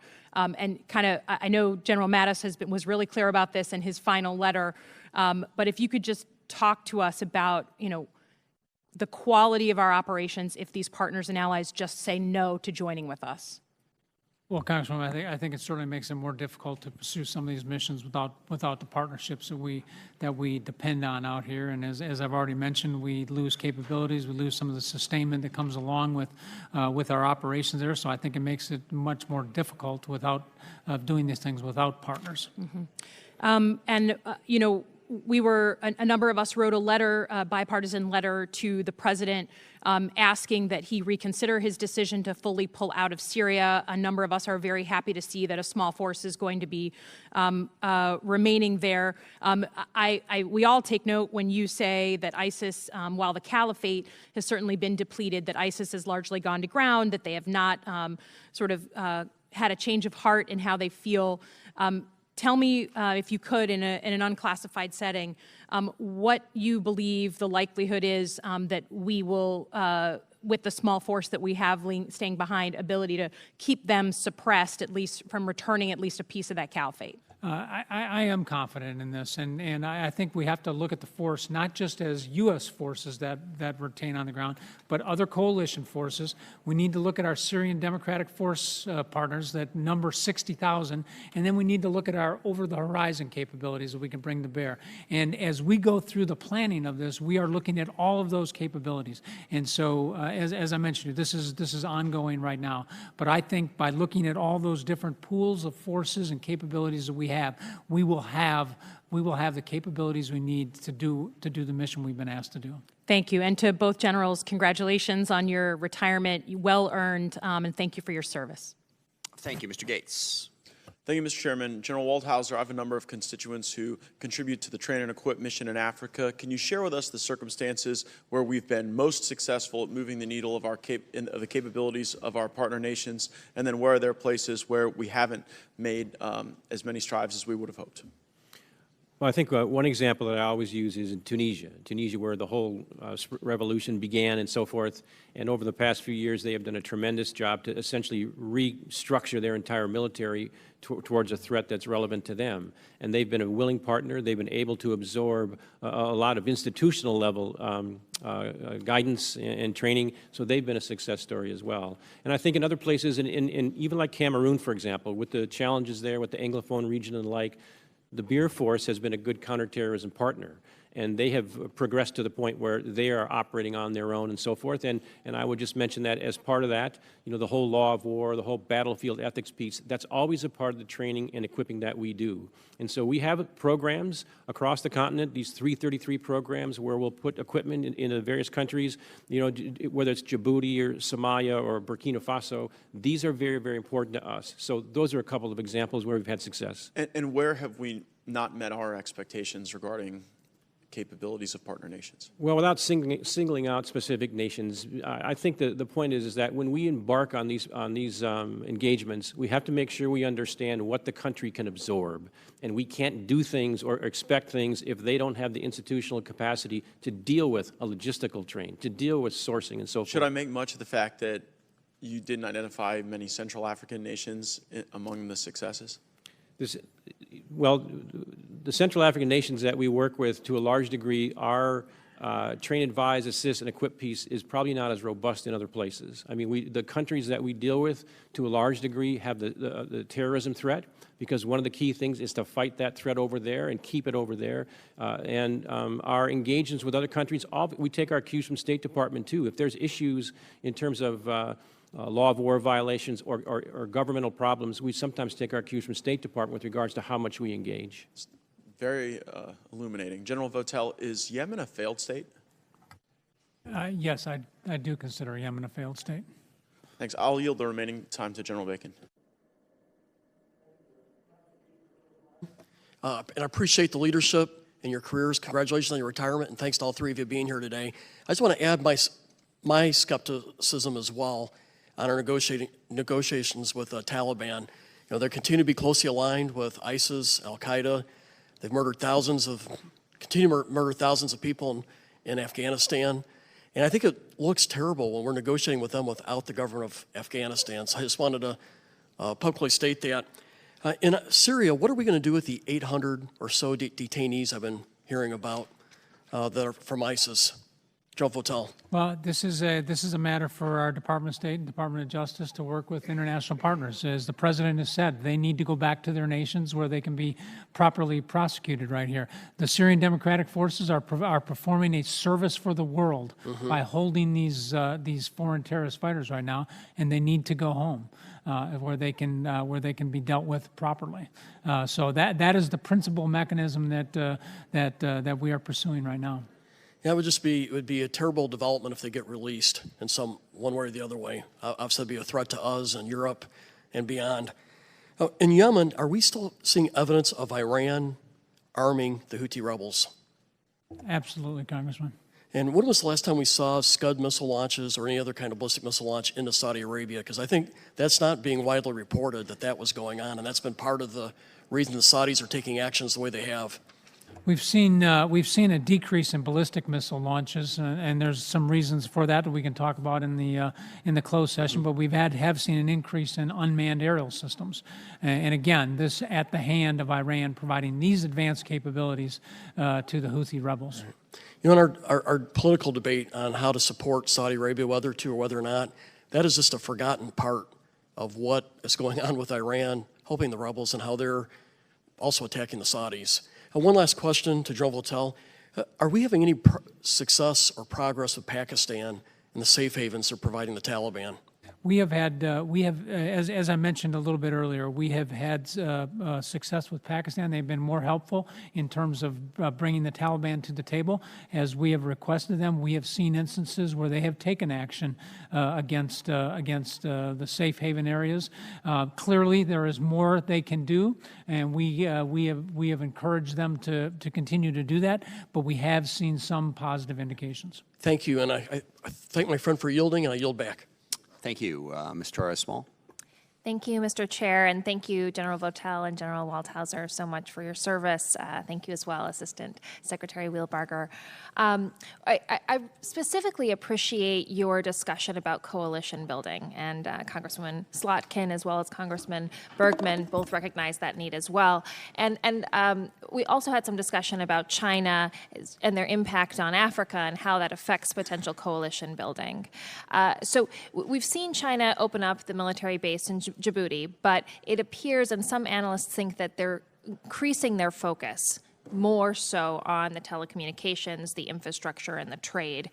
Do you see those avenues as more of a threat for our engagement with African partners than if China had opened up more military bases, for example, or conducted training or conventional military operations? That's a very interesting question and complex in several different ways. Obviously, Djibouti is the first overseas Chinese base. I have said before, I don't believe it'll be the last. They're looking for other areas and so forth, especially ports, because what they want to do, to a large degree, the infrastructure they build, ports, roads, bridges, and whatnot, is tied to the extraction, mineral extraction they're conducting in those countries. So consequently, there's a tie there. Now, moreover, their military growth for the future, although unclear, they certainly want to protect those investments. They want to protect the populations and the workers that they have there. So some would say that this was just a first step, and that they're getting many lessons learned, because it's a challenge to have a base in Djibouti from China, and there's a lot of growing pains with that. But they're learning from that, and some would say that, and we have some reports that I could probably go into in a closed session, that they may look to increase their contributions to some of these groups that are in the counterterrorism effort. So I think that in the future, it's very likely that they could increase their military presence. But real quickly on the trade business, you know, when Secretary Tillerson visited there a while back, as the previous Secretary of State, you know, he talked about how the Chinese should be very careful, or the Africans should be very careful about some of the deals they make with the Chinese, because it's no secret about the debt issue in Djibouti that the Chinese own. There's other countries where some of the projects the countries are walking away from because it's either too expensive or they've figured out the deal is really not good for them. And so there are some challenges, but again, those countries need to make those decisions for themselves, and that was one of the issues that the senior, Paul Kagame, who at the time was the AU chairperson, made that point, that these governments can make those decisions for themselves, and our point is, when you make those decisions, just go into them clear-eyed and understand what you're signing on the dotted line when you sign with the Chinese. Speaking to that clear-eyed aspect, has China operated this way with other regions, and if so, are there additional phases of involvement that we might anticipate? Well, I think the China, I'll just speak to the African continent. I mean, the Chinese have been there for quite some time. Their investments in infrastructure, they do a great job. They'll build soccer stadiums. They'll do things for the population that, gains and maintains influence. Meanwhile, we do things like Millennium Challenge Corporation powered programs in Senegal or even in Niger, these huge programs over a 5-year period, $437 million in Niger, for example. This is a whole-of-government approach, too, and we need to do a better job of publicizing those things that we're doing on the soft side of power that will help our influence vis-a-vis China. In my short amount left, I want to switch very quickly to Yemen and touch base about the end of the in-flight refueling Saudi coalition. When did CENTCOM make the decision to end that mission? We ended that in November of 2018, Congresswoman. And who made that decision to end it? That was a request by the Saudis, but it was directed to me by the Secretary of Defense at the time. Under what authority was CENTCOM operating when the decision was made not to charge over $300 million in U.S. fuel and in-flight refueling services? Yeah, thank you for asking. And Chairman, I would just ask for a little allowance here so I can address this in a little bit of detail. First off, it is, as the CENTCOM commander, it was my responsibility. I'm responsible for everything that happens within CENTCOM and doesn't happen within CENTCOM. And so when we failed to charge properly on this thing, that I accept the responsibility for that on behalf of our command. There are a variety of things that went wrong. Mostly, we ignored our own well-developed protocols and procedures in this case.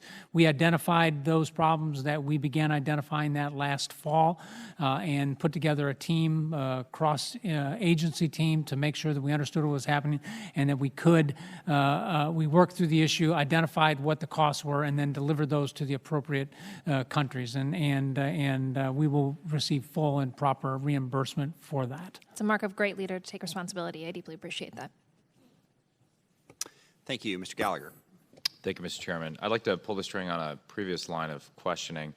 I think it's important because when we talk about NDS implementation, it's easy to focus myopically on Indo-PACOM and EUCOM, and I'm glad that we've had a variety of questions about Chinese influence and access in the CENTCOM and AFRICOM AORs. And I just would ask General Votel, to what extent does the Shanghai International Port Group's agreement regarding the Haifa port in Israel represent a problem for the U.S. military over the long term? We heard some reporting that the U.S. Navy was considering reducing some commitment to Israel. I know that sort of spans a lot of different COCOM authorities there, but just to what extent do you view that as a problem, and what do you think we should do about it? Congressman, I would remind you that the Haifa port is in Israel and is outside of my area of responsibility. But I do recognize that that does have influences on areas. So we are concerned about that. The fact that there is the great power competitors have access into those ports along the Mediterranean that have very direct access into the region. I think this is a reason for concern. And can you, both of you, what parts, as you look at the Belt and Road Initiative in your respective AORs, where would it present a difficulty for us in terms of operational access, either in terms of our ability to operate with key partners or new potential access by Chinese forces? Just help flesh that out for us a bit. Congressman, in the CENTCOM area of responsibility, the principal place we're seeing this is in Pakistan with the China-Pakistan Economic Corridor, which is an artery of the One Belt, One Road aspect. And so that is in progress right now. And there is definite Chinese influence in that particular area. So as they develop that land route, what they are attempting to do then, we expect is they will then be looking for ports that they can connect that to, ports in southern Pakistan, leading to ports in AFRICOM, and for us, it's going to lead to a permanent presence of Chinese military maritime activity in the region that we will need to be concerned with. So with regards to AFRICOM on the ports, let me just first say that overall, and I'm not an expert in port operations, but the Chinese have equities in ports around the globe. So it's not unique, for example, that they have equities in Israel. It's not unique that they have equities in Djibouti and other places. That's the first point. The second point is, with regards to the Djibouti port, this is the maritime piece of the One Belt, One Road initiative. If you come into Djibouti in that part of the country, that part of the continent, up into Africa. So that's a big part of their strategy, and they're trying to tie it together. Inside Djibouti, the port facility there has about 5 or 6 separate ports. The one we're concerned about is the Dorla container port. Last year at this time when I testified, the Djiboutians just took it back over from the Emiratis. The fear is that if the debt issue with Djibouti is not taken care of, that perhaps the Chinese could take that port over. But I can tell you that in conversations that I've had with President Goulet and other leaders have had with President Goulet, they have assured us that that is not going to be the case, that they will make sure that we have access to that particular port, because 98% of logistics effort that we need on the eastern part of Africa, in Somalia, in Djibouti, comes through that port there. Mm-hmm. And I take your point about, to the extent I understand it, that the Chinese obviously have legitimate economic interests in a variety of ports around the world. But the whole reason we did a comprehensive review of our CFIUS process last year was because the line between legitimate economic interest and CCP-directed espionage and PLA military activity is often very opaque, right? I wonder, do you have conversations with your partners, sort of in the way we have conversations amongst ourselves about CFIUS and foreign investment, about the structures they have in place to analyze Chinese investment and really determine what is legitimate and what isn't, in either order? Well, I can say, and perhaps that's, Katie, you might should take that. I know our country teams and ambassadors do that from the military perspective. We try to make sure that we make the case that we're the best partners and try to give that top cover. Yeah. I will most definitely say that is a key point with all of our engagements with the international community, not just in these AORs, but in Europe as well. And I know the previous Congresswoman touched on telecommunications infrastructure. That is a priority of our department right now to highlight the real challenge that we will face both militarily as well if the Chinese build out these 5G networks all over the world. Telecommunications security is sort of a backbone security requirement for all of us. So it is very much a top line in all of our engagements. Great. I yield my 2 seconds left. Thank you. Appreciate the benefit. And I was going to say, we have a hard stop at noon. We'll get to as many people as we can. Mr. Crow. Thank you, Mr. Chairman, and thank you to all three of you for your insightful, candid testimony. General Votel, always good to see a fellow Ranger. Rangers lead the way. Thank you for your continued service. In my time in Iraq and Afghanistan, I learned the value of our partners and our alliances, and I've been very troubled by some of the comments of this administration with regard to those partnerships and those alliances. I know, General Votel, you weren't consulted in the Syria decision. Have the three of you had to spend time in the last 2 years talking with our partners and our allies, NATO and others, to reassure them that we remain committed? And have you received questions and concerns from those allies? I'll start, Congressman. Certainly we have. I think this is a very standard thing that we talk with all of our partners about routinely here, about our strategies and where we're going with this, and reassurance on our commitment to the collective security of the region here. So it certainly is something we talk with our partners about all the time. Have for the entire time I've been in this position. But within the past, let's say within the past year, especially with respect to comments on unilateral withdrawal from Afghanistan and Syria, has that created especially acute concerns? Well, it certainly has. I mean, some of the rather sharp announcements here are things that have caught their attention, and we've had to talk about that.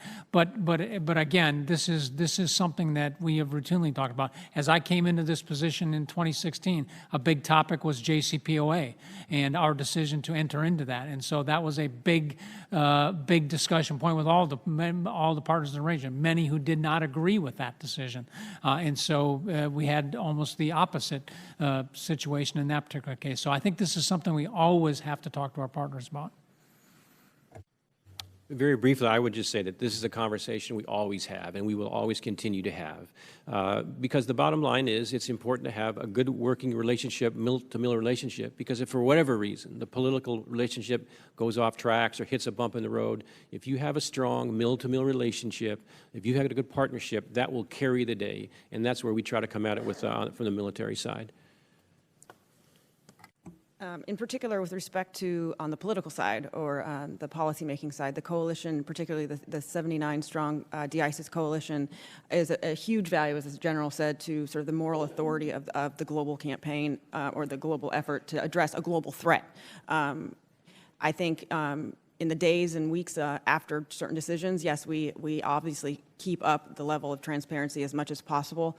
I mean, everybody knows that the Syria tweet was somewhat of a surprise, and so, you know, I did call all of the core group of the coalition the day after to make sure that they understood both what it was but also what it wasn't, and it wasn't sort of they're all leaving tomorrow. Of course, as decisions evolve, and we're living in a dynamic world, we're living in a dynamic policymaking world as well. You know, we continue to keep them as informed, transparently, and in connection as possible. Thank you. One last question. Do you all believe that you have sufficient data and information regarding the emergent threats posed by climate change, namely disease outbreaks, pandemics, displacement of populations, and drought, to take into account as you develop your op plans within your respective commands? Congressman, I do. That is provided to us through the Department of Defense, and from my staff standpoint, I believe we do. I believe we do as well, and I would just echo the fact that in the AFRICOM AOR, this is a big part of whatever we do. A crisis response not only is kinetic, but tied to the Ebola outbreaks, the disease outbreaks, and it's a big part of our strategy with regards to containing that type of threat on the continent. Thank you. I yield back.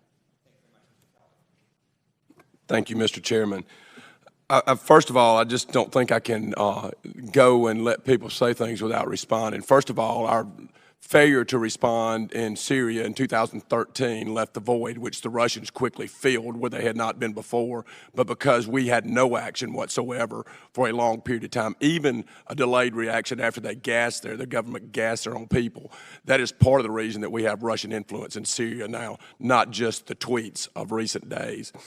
Second, I had a much different experience in the Munich Security Conference with Senator Inhofe, with our allies and our people there, than obviously other people, my colleagues did. Because what I found in our European allies and allies across the nation, we met with Germany, we met with Afghan president, we met with Poland, is there's a much greater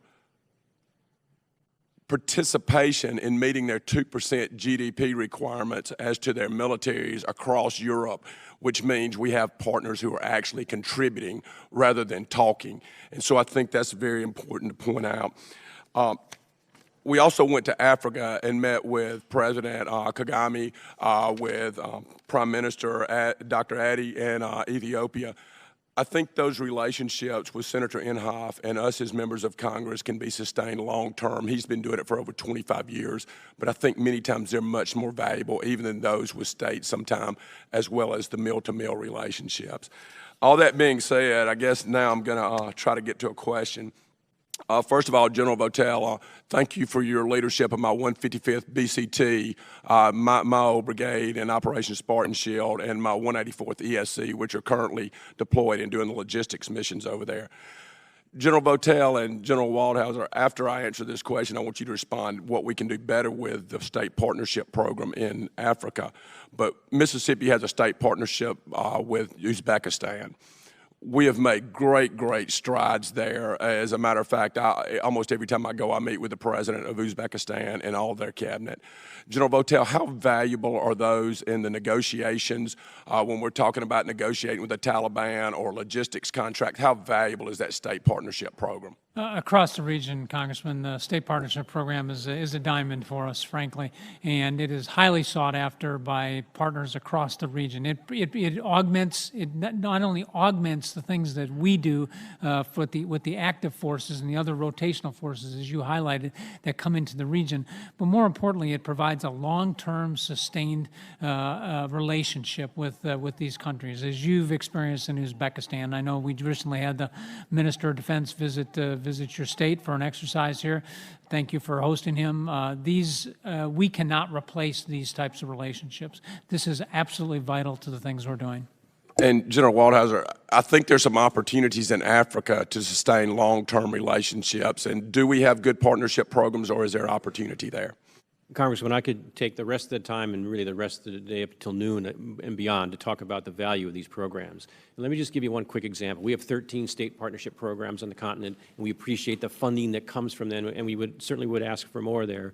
Recently, we had an exercise in Burkina Faso. There's been some issues there as to the uptick in attacks and whatnot. And just recently here in January, the District of Columbia, D.C., just signed a state partnership program with Burkina Faso.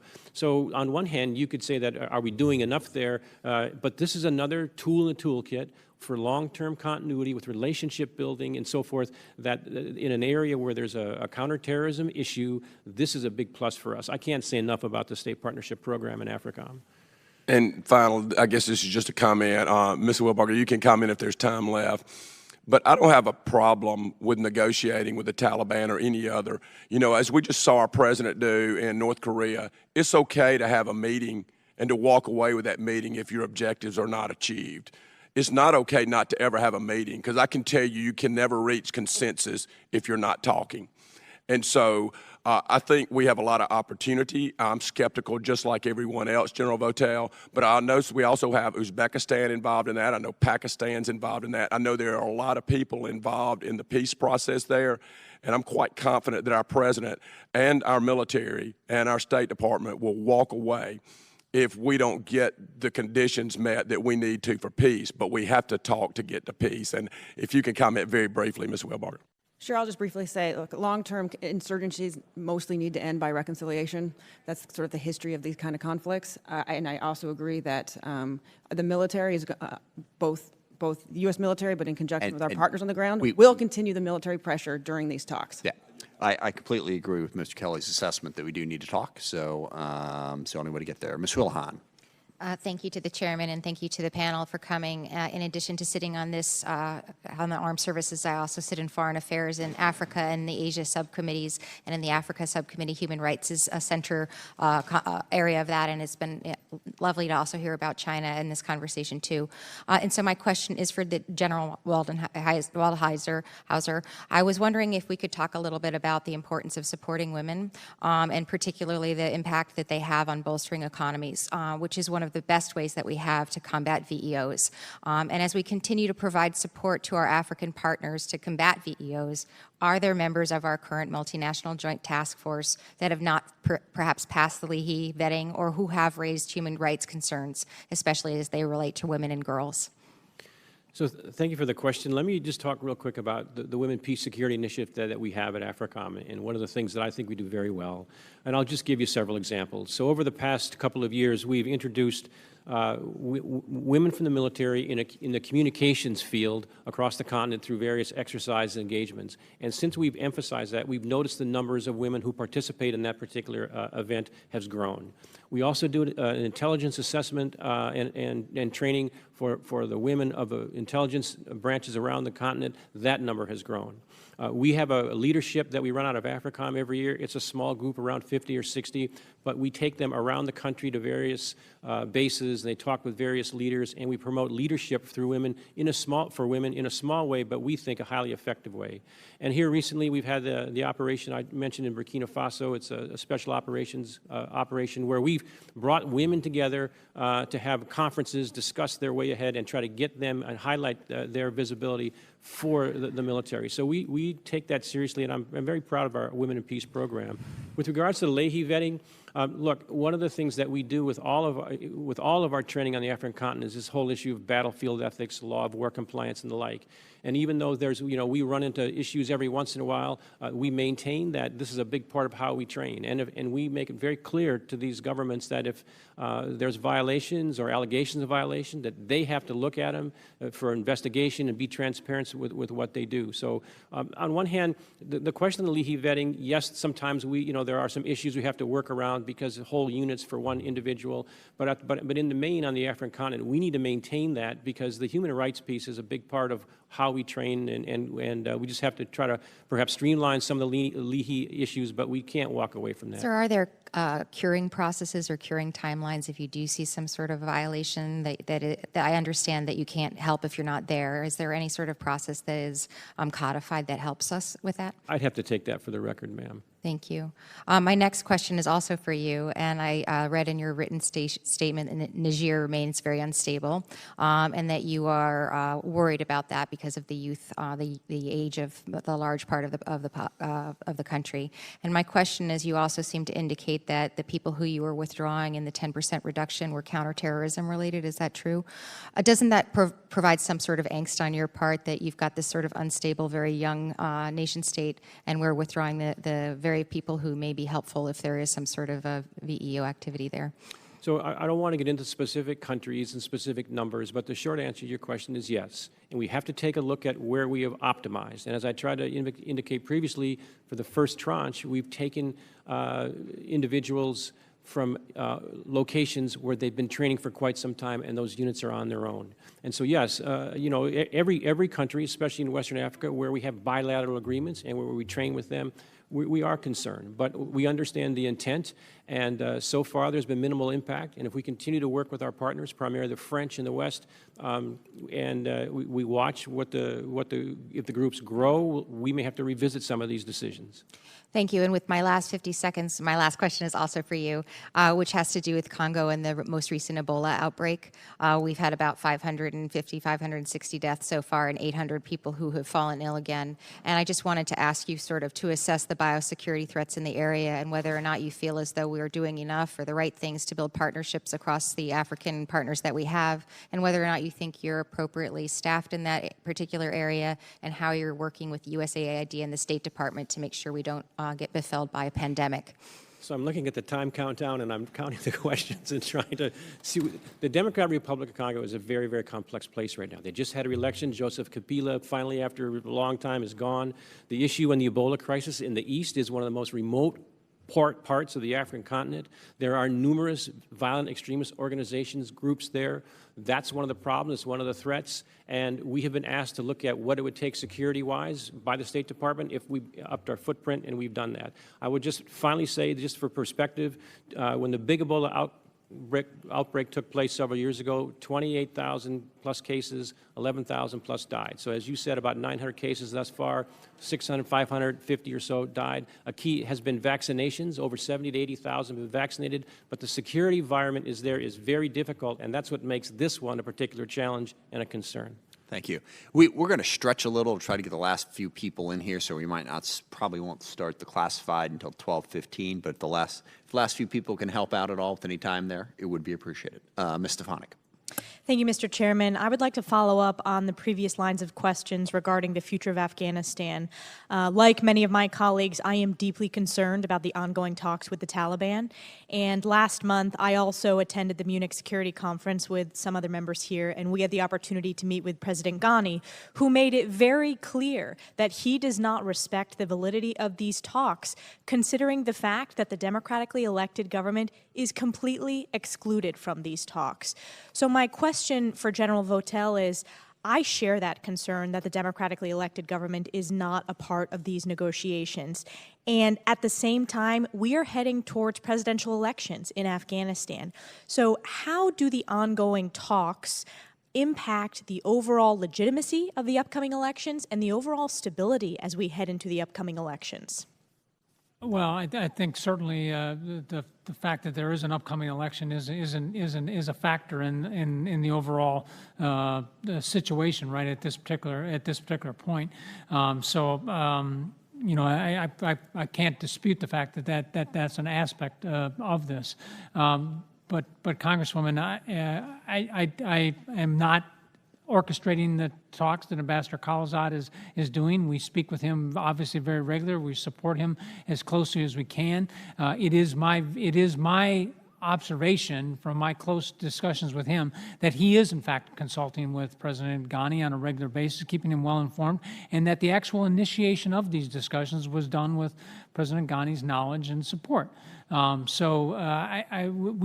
He is continuing to do that, and he continues to do that throughout this process. We recognize that the discussions, the negotiations, ultimately have to be Afghan to Afghan discussions, and that is what Ambassador Khalilzad is focused on at this particular point.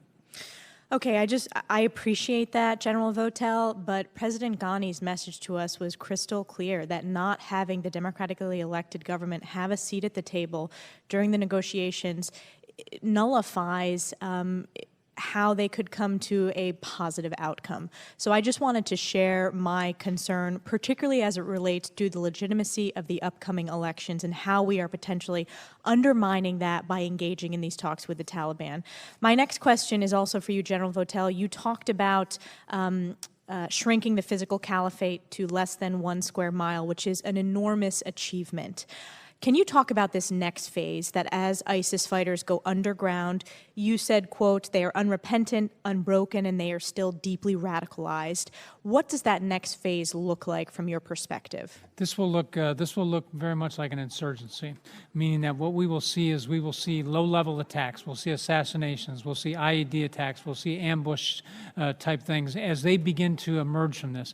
So therefore, what our focus has to be is working with our partners on the ground, as we're doing in fairly effectively in Iraq right now, is working with our partners on the ground. We are going to have to keep pressure on this. Our intelligence capabilities will continue to be very, very important in feeding their operations. Our train, advise, assist, our enabling capabilities we have on the ground will be very, very important to this. So what we are attempting to do is prevent those things from disrupting the other stability operations that we are trying to conduct with local governance, local security forces.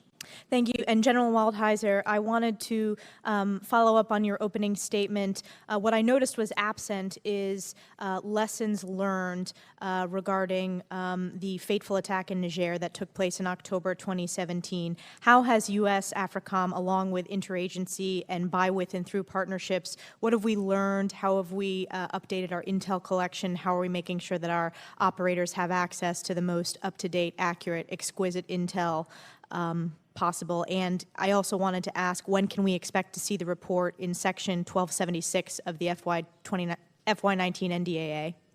So first of all, Congresswoman, there's been many lessons learned and changes to procedures since the Niger incident a while back.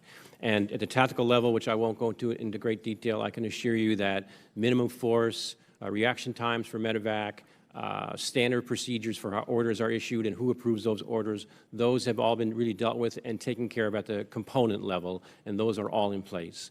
The investigation itself had 23 findings, 19 of which required action. 7 of those were for AFRICOM. The others were for the Army and for U.S. SOCOM. The items that AFRICOM had to, as an example, would be formalizing memorandums of agreement with the French for medevac, which we've done, updating the number of Blue Force trackers, for example, that troops have on the ground, and those type of things. So from the AFRICOM perspective, all the tactical items which weren't part of the investigation but needed to be fixed, those have been taken care of, and we can talk in closed session if you want more detail.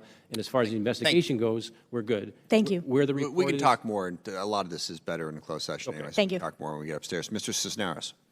Thank you, Mr. Chairman. Thank you all for being here today, and thank you for your service to our country. I'll keep this brief, but since the 70s, spending for military and civilian tools of national security have ebbed and flows. During the 80s, they both went up. During the 90s, they both went down. Former Secretary of Defense James Mattis said, "If you don't fund the State Department fully, then I have to buy more ammunition." Ultimately, you both have been on the record as saying how important diplomatic relations are and humanitarian aid are to national security. With the budget coming out and we kind of expecting maybe another cut in both in the State Department, USAID, overseas contingency operations, I mean, would you both agree, or all of you agree, that reduced resources for the State Department and USAID will have an impact on national security in your regions? Yes, I would absolutely agree, Congressman. Okay. So by failing to address like famine, disease, humanitarian catastrophes, education, whether it be Syria or Nigeria, Yemen, anywhere in your regions, as these resources are cut, what kind of impact is that going to have on national security in your regions? Well, Congressman, I think, first of all, we have to understand the global effort in some of these areas, the global NGO, non-governmental organization effort that really have done a good job. So in places like Somalia, for example, where this year food insecurity is somewhere around 4.2 million people, we have offered assistance to the NGOs, for example, logistical and even intelligence. But for the most part, they've learned a lot of lessons, staged a lot of logistical support, and they are dealing with that situation. Now, with regards to the U.S. specifically, though, I mean, our engagement and our involvement needs to be maintained because there's like 12.5 million displaced persons on the African continent, which causes security issues and challenges for the governments to have to deal with them from a fiscal perspective. Congressman, I would agree with General Waldhauser on this. I think our involvement in this continues to be extraordinarily important. As we look and clear through areas, as we conduct our counterterrorism operations, such as we're doing against ISIS right now, the resources that come along with some of the stability aspects that must always follow these combat operations doing are absolutely essential to bring people back into their communities, to start standing up the essential services, and to give the local governance, local security, an opportunity to begin to reestablish life in these areas. So I would agree this is absolutely essential, and we have to stay engaged in this.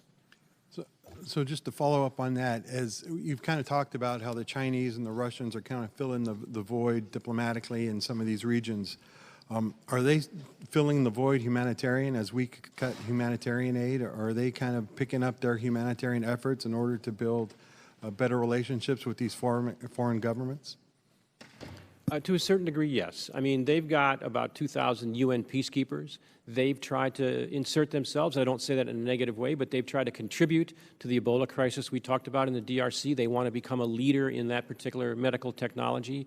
They have made strides in that area, and at the end of the day, that's not bad. I mean, there are places, certainly on the African continent, where we have to cooperate with the Chinese, but there are times we have to confront and also compete with them. But when they build infrastructure, if they contribute to vaccinations in the Ebola crisis and so forth, that's not necessarily bad. It's actually helpful. I yield back my time. Thank you, Mr. Kam. Thank you so much for coming out here and answering our questions. I wanted to address General Votel.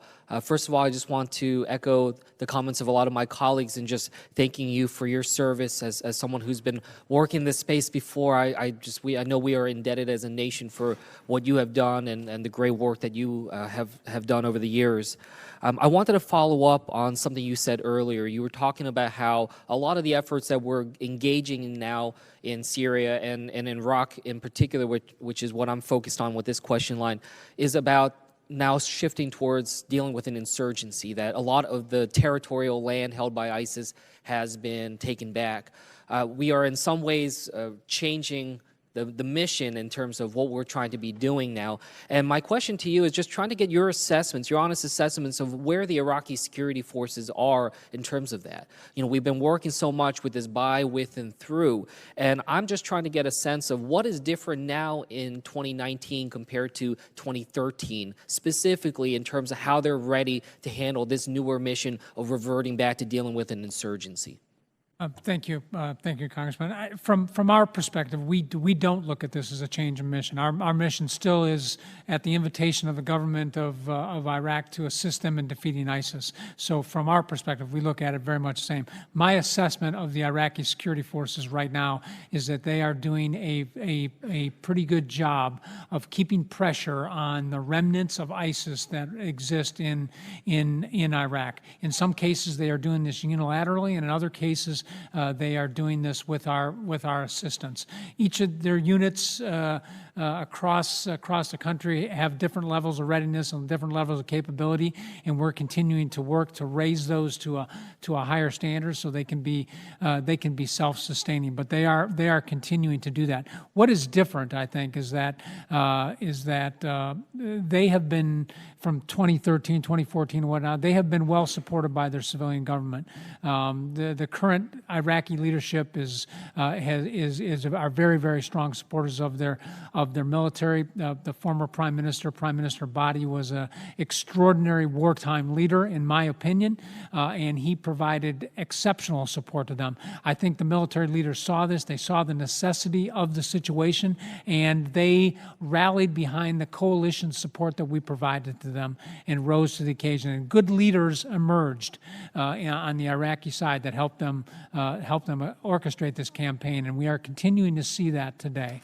They certainly have more that needs to be done. It needs to be a more inclusive force. It needs to include more Sunnis. It needs to include more Kurds in it, and we are working towards that. We're going to have to address popular mobilization forces, these elements that are part of the security forces as well. But I am very confident in the current military leadership that we see in Iraq, in this, again, moving in the right direction. That's right.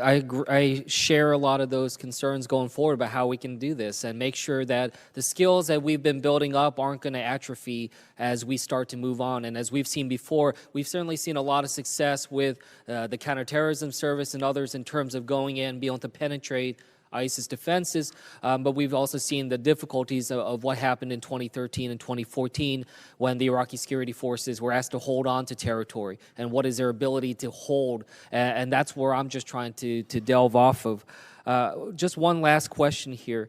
I know that in your past work, you've done a lot with the Counterterrorism Service in Iraq, and I know that they were such a critical force there that had gone through a lot over the last couple of years in terms of what was asked of them in terms of going through some very difficult circumstances. Specifically with that organization, the CTS, what is their current capacity and how crucial are they in this now mission? Again, I agree with you, it's not a change in mission, but certainly a focus more on hold rather than the other components. How crucial is the CTS in maintaining that? CTS remains extraordinarily critical in terms of this, and it is their desire and our support to that desire to return the CTS to their more traditional missions of counterterrorism operations, and that is what we are working on. So we stayed with the CTS when we left in 2011. That was important, and that was a reliable force, and they carried the heavy load over the campaign. And as we move in the future, we have to sustain that, but we also have to stay with the Iraqi security forces as well. The Iraqi army can be the bulwark against extremism in this country, and we need to support them. Well, I certainly hope so, and I will do everything I can from this angle to be able to support those missions. Thank you. Thank you very much. Ranking Member. A major focus for both parties and the administration the last 2 years has been to repair the readiness of our forces. I had one of your fellow combatant commanders tell me recently that he can already tell a difference in the forces that are being rotated through his command. I don't know if it applies so much to CENTCOM because y'all have been the priority theater for 17 years, but my question to each of you is, can you at this point tell the difference yet in the readiness of the forces that are rotated through your commands?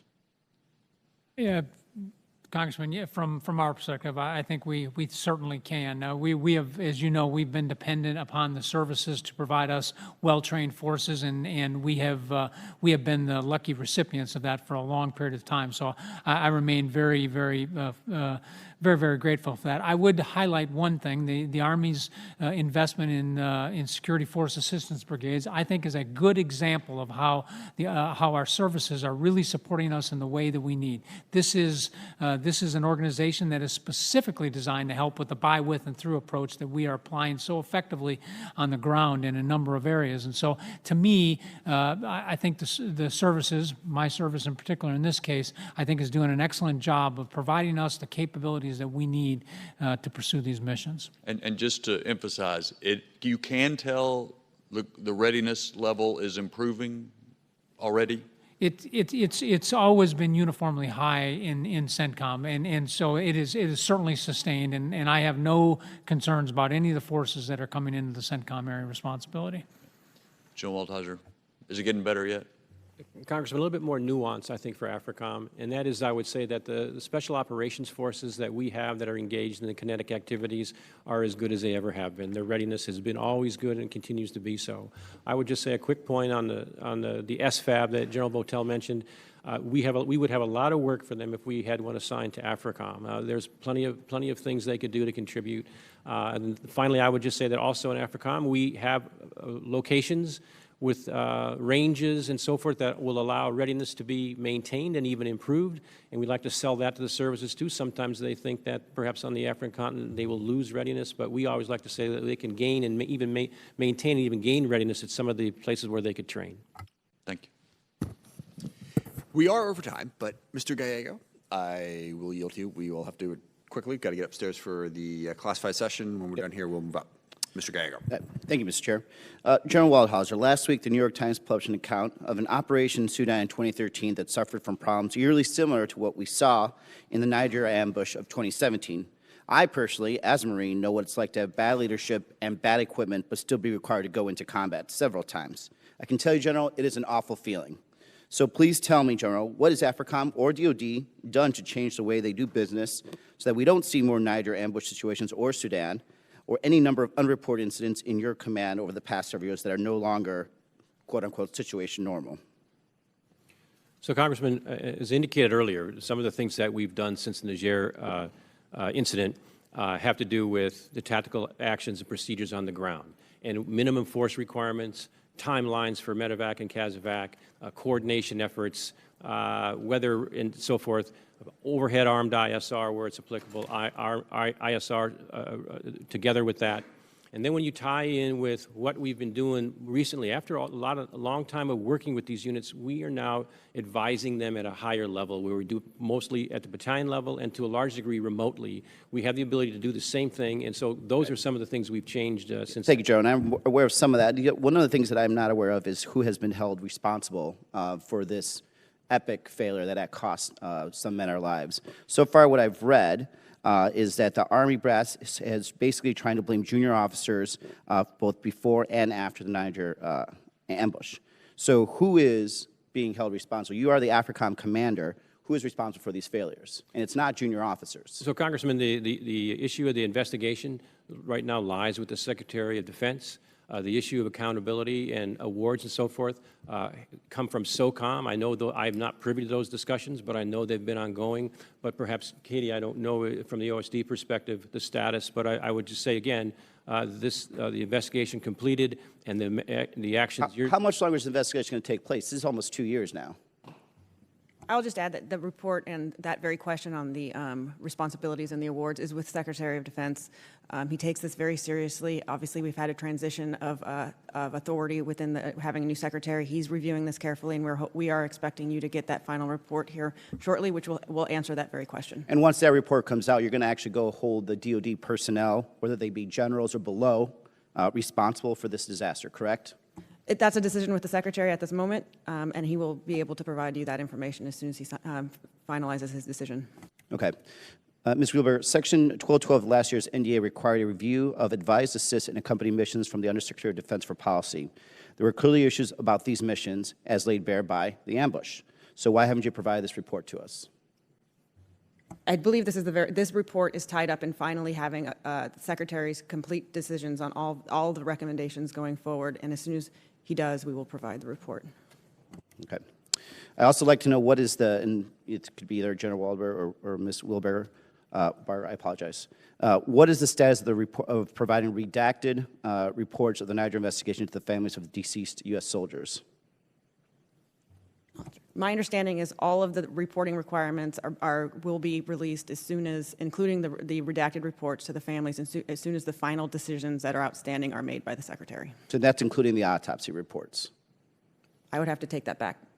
Yeah, well, my understanding is that once the Secretary signs off on this, then those redacted versions will go to the family first, just like we did at the outset of this. As you may recall, the team went to each family and spent hours with them to give them the first look at this, and I'm sure it's been taking a long time, and I know that they've had a lot to process and probably have more questions, but it's my understanding that— General, without a doubt that the family has actually been able to process this. I think the problem that we have is we actually can't process what actually occurred because we're not getting a full report. I think that's my dissatisfaction right now because there are currently operations probably happening in AFRICOM, and I have zero doubt that there's actually been full change because I don't know who actually was responsible for this major mess up. And it scares me that the DOD is at this point still hiding this information, and it's been 2 years. So I hope that that will be coming out soon because I think then we'll have to take extraordinary measures to actually get that to happen. I yield back my time. Thank you. Just quickly at the end, the only comment I will make, I know a lot of people have raised concerns about Afghanistan, and no matter which path you take, there are going to be concerns about Afghanistan, but trying to find a negotiated settlement is the best way forward, without question. We don't presume what that settlement's going to be, but I, for one, am supportive of the negotiations and the discussion you're having, because ultimately our goal is to reduce our footprint in Afghanistan, reduce the risk, men and women in our armed forces' lives are at risk in Afghanistan every day right now. To the extent that we can shift that responsibility to people in the region, I'm all for it. It's not going to be easy. It's a very, very difficult part of the world, as you know far, far better than I do. But it is the direction we have to go if we're going to get to the outcome that we want. So I appreciate those efforts, and we'll certainly stay in touch with you on the details of them. And with that, take a brief break, and we'll reconvene upstairs in a few minutes.